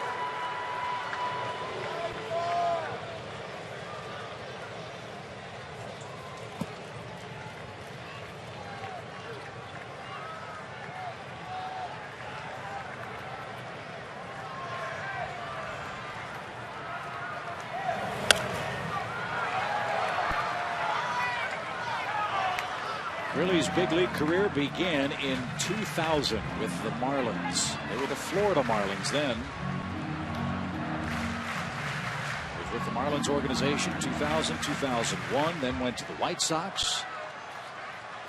A couple of real good years with the Tigers, then to Colorado, Texas, and now his second full season with Pittsburgh. And he just struck out Hayward with 95-mile-an-hour heat. Went upstairs on him. Not a real high target from Russell Martin, but one above the belt, got it above his hands, and couldn't catch up. Really missed an entire year back in 2010, not because of arm problems, but had right knee surgery. He was with the Cleveland organization that season. Didn't throw a pitch professionally. Pirates got him as a free agent in July of 2011. And he may be on his way to the All-Star game too. Absolutely. 22 for 22. Hard to question that.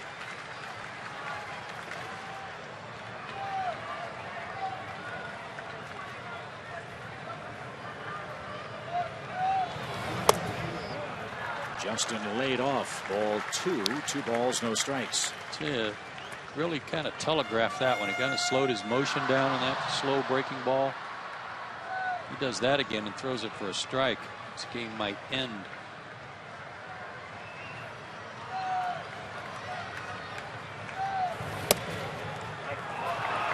Justin didn't think so. 2 balls and a strike.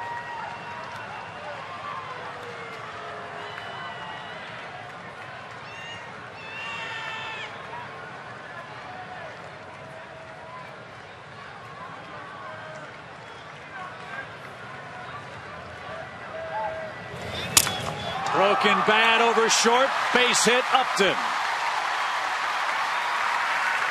Marte got to it quickly, and the winning runs aboard in the 9th. And we've seen Justin Upton run the bases enough already this season to know that, and it was a breaking ball that he was able to send into the outfield off the end of his bat. We've seen him score from first on a couple of doubles. You like him being over there.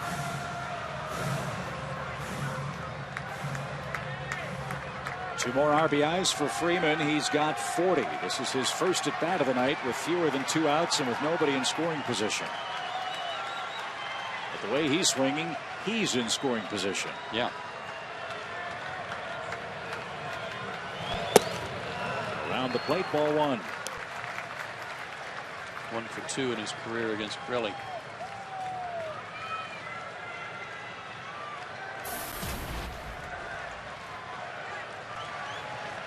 Upton's hit the 13th allowed by Grilly all year.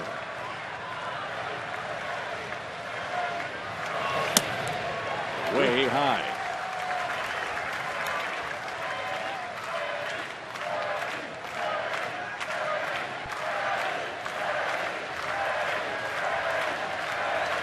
This worked the other night when they were chanting BJ.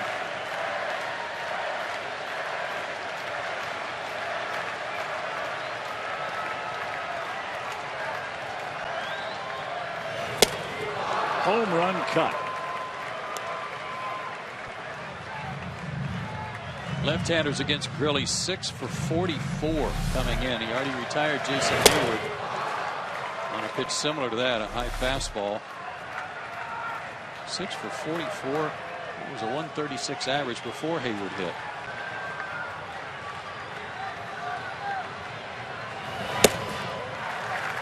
He has struck out 22 of the 45 left-handed hitters he's faced this year. That's amazing. That is. There's a little bit about his slider. But he's airing it out right now.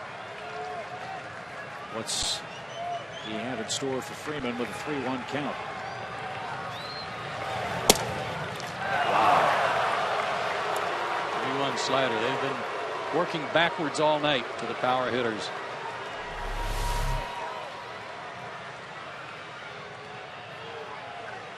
Excellent pitch. McCann on deck. Short lead at first for Upton. 3-2 to Freddie. Runner goes, and it's fisted foul into the upper deck off to our left. That looked like something riding high too, and yeah, high target. May not have gotten it as high as he wanted, but he got it in, tied him up.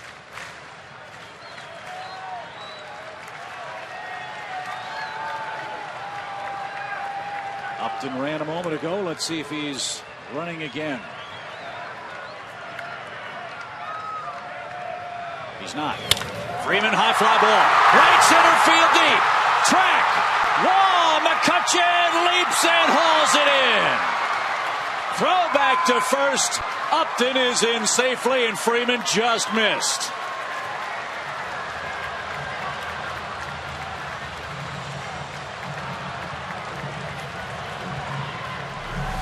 There's another one. I thought he got it. Fastball right down the middle. Fans erupt. But McCutchen picks it off right at the yellow line.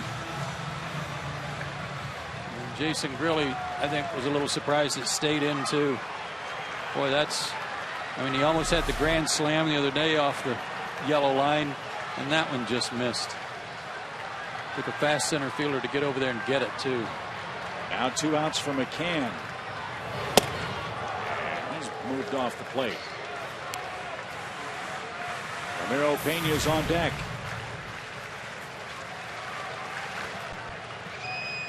Freddie did that the other night during this homestand against somebody. Was that against Toronto? Where he backed somebody up to the center field wall in the 9th inning.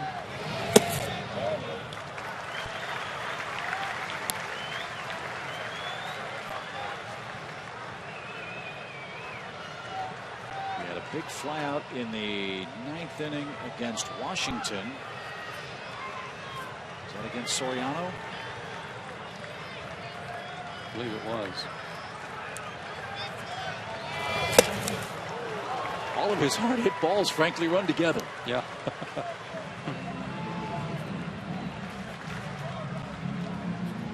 I don't think Brian was trying to go to left field with that one. 2 balls and a strike.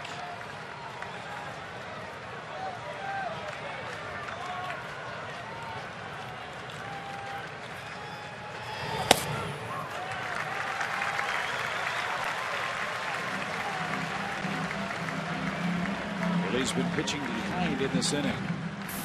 Let's see if Brian guesses with them, thinking they threw Freddie a 3-1 backdoor slider.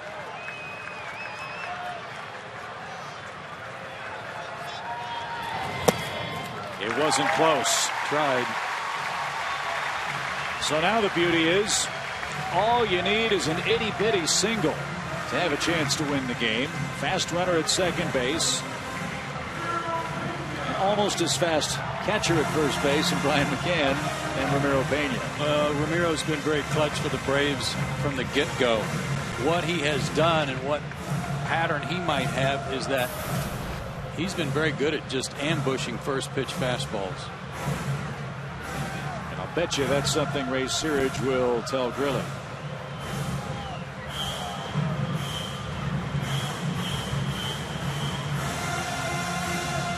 Again, Grilli one of 2 major league closers without a blown save. This would be a great time for his first this year.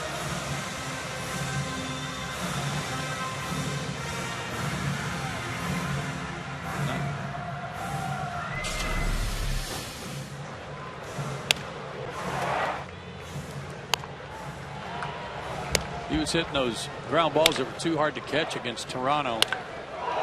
And then on the first pitch he saw against Washington the other day, Sunday, went deep. And this obviously not a save situation, but save the game situation for Grilli. There's a try to hand him a loss. It's better than a blown save. Here's Pena, 2 on, 2 out. He did go after the first pitch.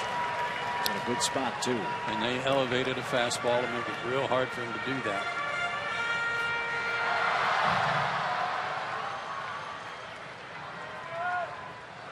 now that that's out of the way. They'll ambush a second pitch, though.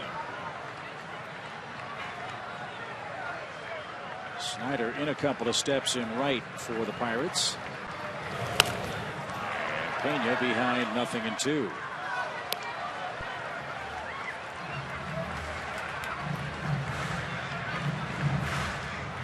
Behind in the count, so he's got to sit on the fastball and adjust, but primarily he's got to make him get the fastball down. He can't go up after one upstairs again. Expect to have a lot of luck.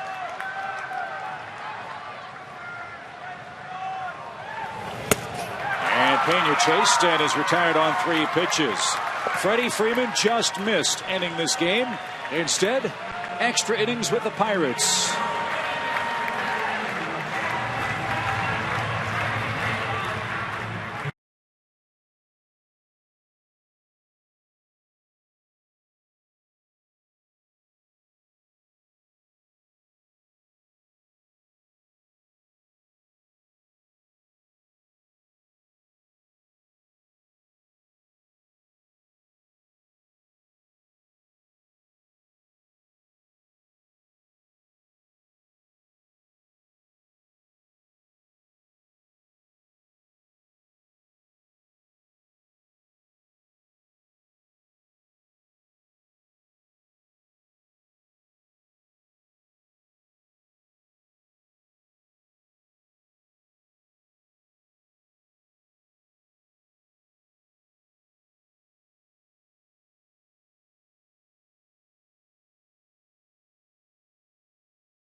Presented by Jack Link's Beef Jerky all season long. Jack Link's Beef Jerky, feed your wild side.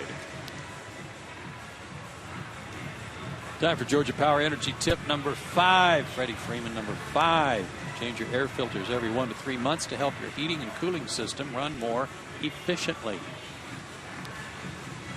Freddie's probably running a little hot right now after coming within a foot of ending the game. Let's hope Anthony Farvaro is hot as well. He's got the 8, 9, and 1 spots for Pittsburgh in the 10th inning. He would be the long guy tonight. Perhaps on another night it would be Alex Wood, who's been starting at AA Mississippi, but Alex pitched 2 innings last night, so you wouldn't figure him to be good for more than maybe an inning tonight.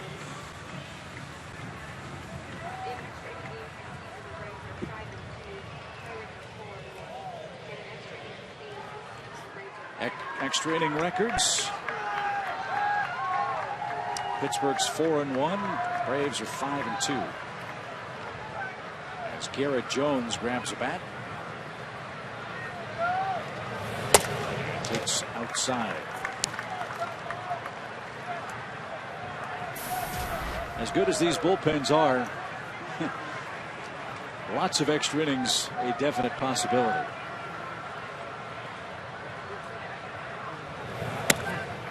You said the last thing they need is 19. Right. 19 might run into tomorrow's first pitch. We better hurry because I haven't packed yet. I don't know about you. 2 balls, no strikes for Jones. And he pops one into left field. Justin was playing deeply, now in and at the line. Jones retired, 1 out. Now that Jones is hit, by my count, Chip, they only have Brandon Inge left on their bench.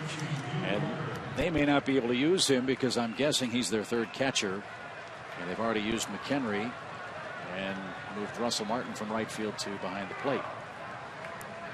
So what you see is what you might get for Clint Hurdle and the Pirates.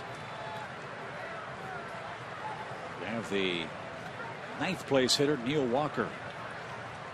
Walker came in the 7th inning. His first at bat was the 8th, and he grounded out to short. Strike one at the knees.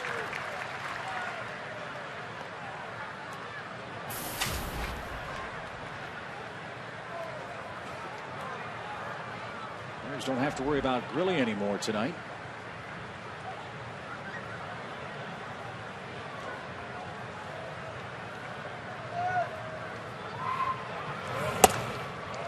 See who the Pirates bring on for the home half of this 10th. It's Mark Melanson, who was up earlier. And don't forget about David Carpenter, too. Still in the Braves bullpen. He worked 3 really good innings against Toronto. On the 29th, gave up only 1 hit, no runs.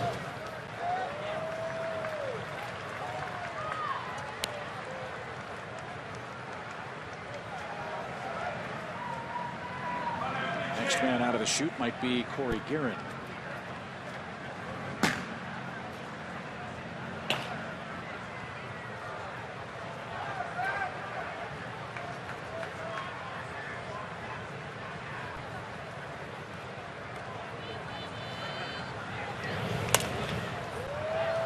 Walker's still alive. 1 ball, 2 strikes.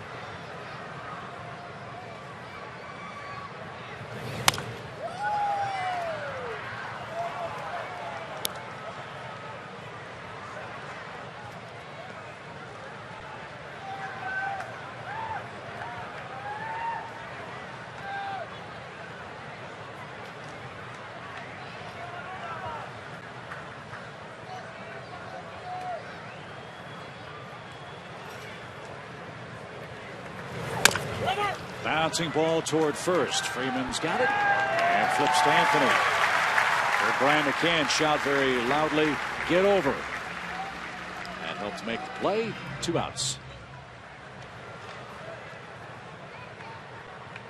Just a friendly reminder.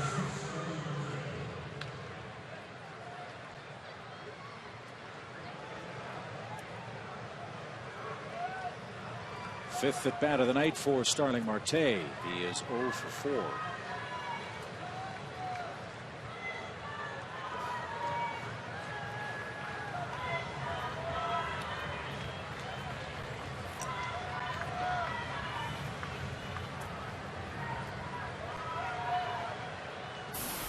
Done a good job of tying him up a little bit tonight. Last night, a couple of hits, but he also had 2 line drive outs. Squared up some pitches last night.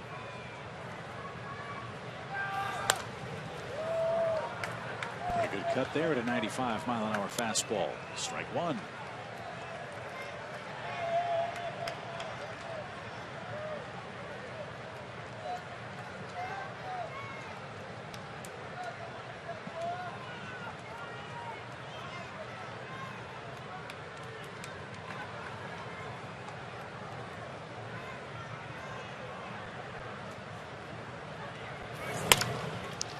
Simmons at short. Love seeing the ball hit to that guy. Good inning for Varvaro. 3 up, 3 down in the top of the 10th. Ugla Upton, and then we'll see for the Braves.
Pirate pitcher is right-hander Mark Melanson.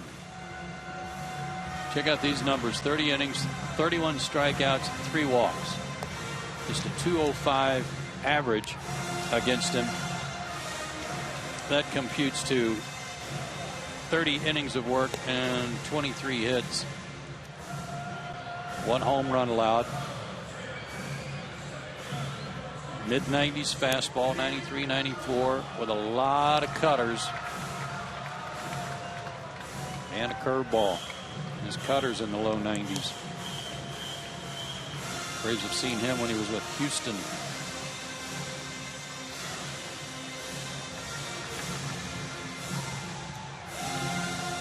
Melanson was part of that big deal with Boston that sent Joel Hanrahan and Brock Holt to the Bo Sox.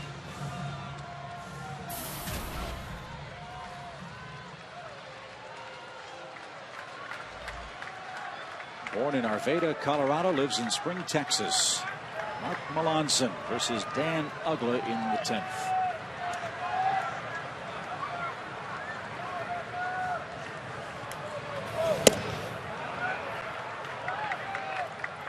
No swing. 1 ball, no strikes.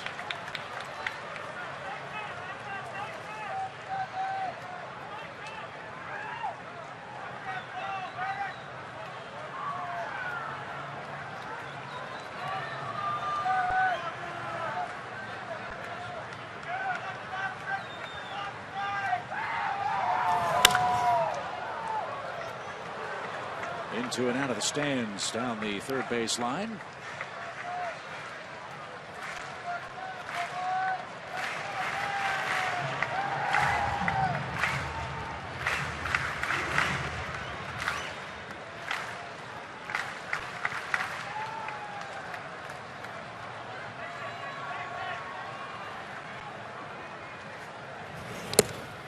It's kind of what we were talking about with Chipper earlier, though, that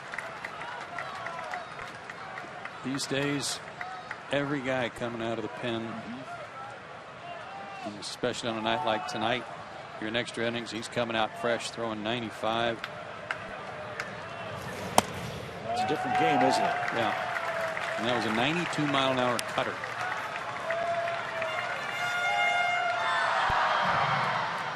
All night long, the Pirates have thrown off-speed pitches when behind in the count. Let's see if Melanson does the same here. A 3-1 pitch due Dan Ugla. Grounded toward third, foul. And Dan shaking his right hand. He might have caught that one right off the end of the bat. I think he broke his bat on that bounder to third. Melanson had some good numbers at Houston before going to Boston. 2010, Houston got him from the Yankees. 20 games, he went 2-0 with a 3.12 ERA, had over a strikeout per inning. 2011, he was in 71 games for Houston, was 8-4 out of the pen with a 278 and 20 saves.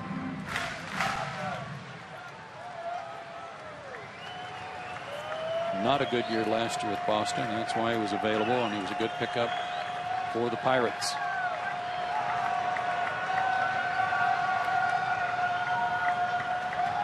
Payoff pitch coming to Dan Ugla.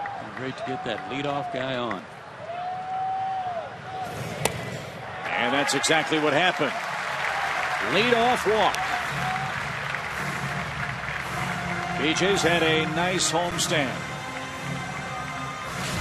Here's what happened Saturday. In extra innings, off Henry Rodriguez. Jordan Schaefer hit first with the game winner.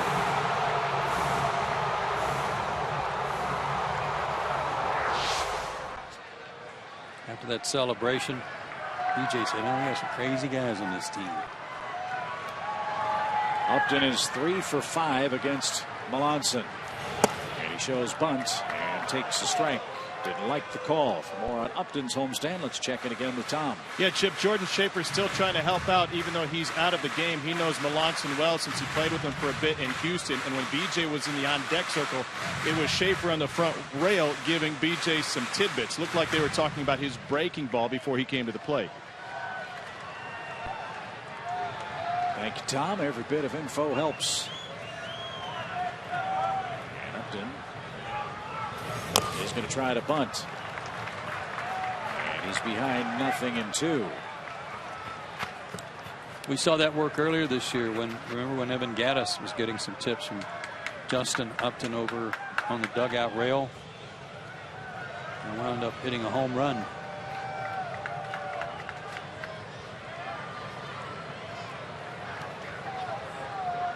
BJ has 15 career sacrifices coming into play this year. Now he's got to protect 0-2. Alvarez even with the bag now. Popped up into his seats.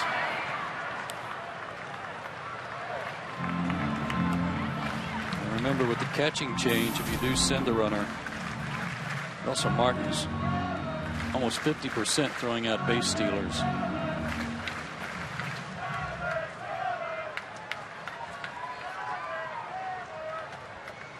Henry now out of the game. 11 for 23 to be exact. Pablo leads at first, the 0-2. And Upton couldn't stop his swing. Couldn't get a bunt down. And 1 on, 1 out.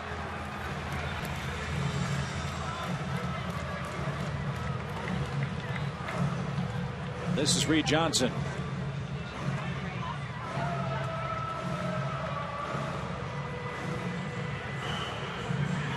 Reed, I'm sure, saw Melanson quite a bit when he was with the Cubs.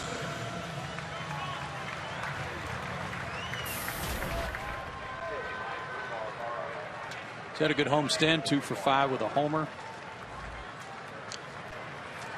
Solid contact guy, good hit and run man if you want to try that since the bunt didn't work. Well, Reed did see Melanson a lot. He just didn't face him. He's 0 for 1. And high, 1 ball, no strikes.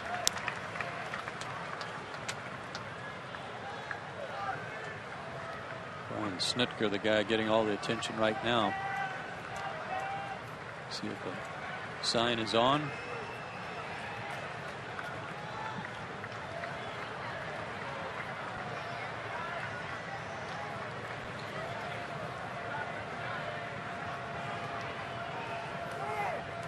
Oh boy, very late time call.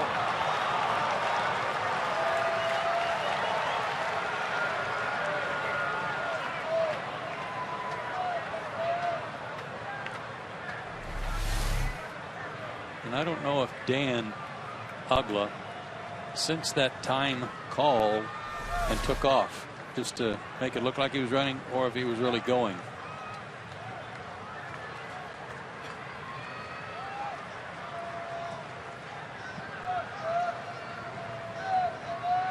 Because if it got the Pirates' attention, they may pitch out here.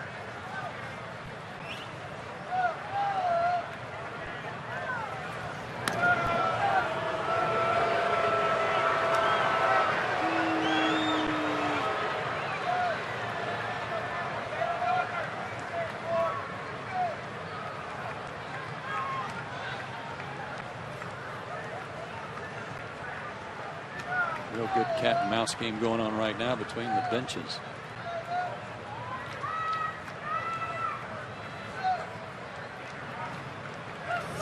Oh!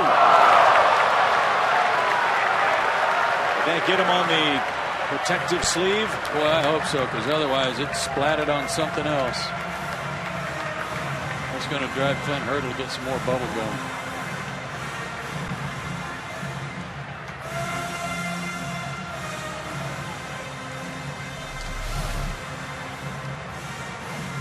Yep, got the guard, fortunately.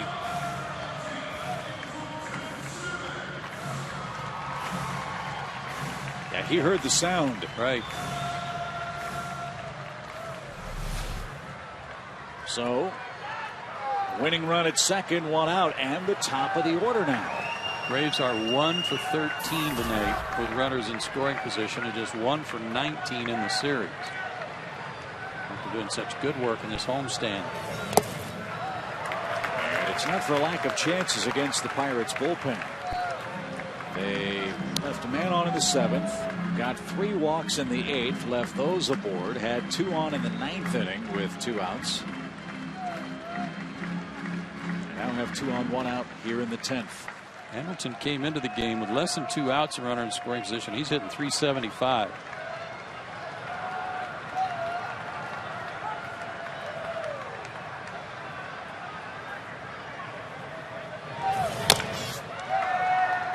One ball, 1 strike.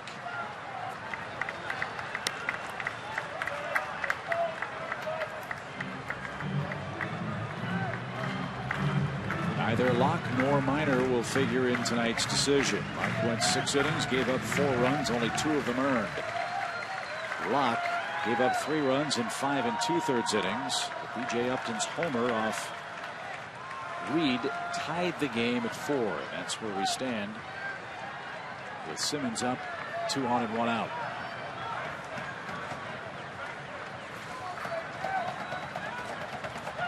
Cutter is his pitch.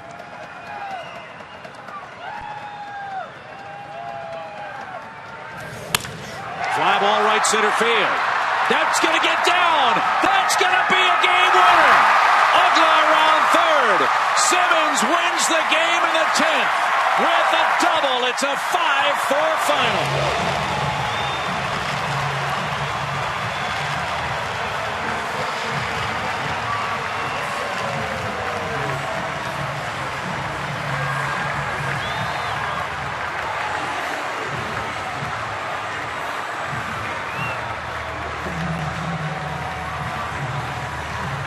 When it's a game-winning double, they got to run a long way to catch the guy. Tim Hudson got to the edge of the dirt and said, "Oh, y'all go ahead." That was pretty funny. What a good at-bat by Andrelton.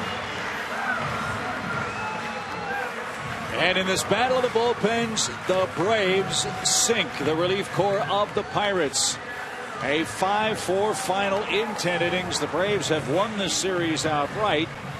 They'll stay 7 ahead of Washington with their 36th win of the season, their 20th win at home, and a chance to sweep away Pittsburgh beginning at noon in Atlanta tomorrow. Andrelton Simmons' first career walk-off hit, and he's standing by with Tom Hart. All right, thanks, Chip. Andrelton, let's talk about what happened to you after the hit first. What's it feel like when you got 24 guys tracking you down? It was kind of scary. I never had a walk-off in my life. This is the first one. It was crazy. It was exciting. My first one on the field I always watched growing up, so that's pretty cool. I cannot believe that all the baseball you played since a little kid in the islands, this is the first walk-off you had, but it started with your 9th inning at bat. What were your thoughts when you had an opportunity in the 9th and you couldn't get it through? I was just trying to square the ball up the earlier at bat. I got fooled a little bit on the changeup. This guy came at me. He fell behind, so he came at me with a fastball or cutter or whatever it was. And I was ready for it. We always talk about your glove. Lately, it's been your bat. Congratulations. Thank you. All right, Chip, he gets it done no matter when and no matter how. Andrelton Simmons with his first ever walk-off. A lot of Curacao wow for the Braves shortstop. Atlanta in 10 beats the Pirates 5-4. Your final score. We'll wrap it up right after this.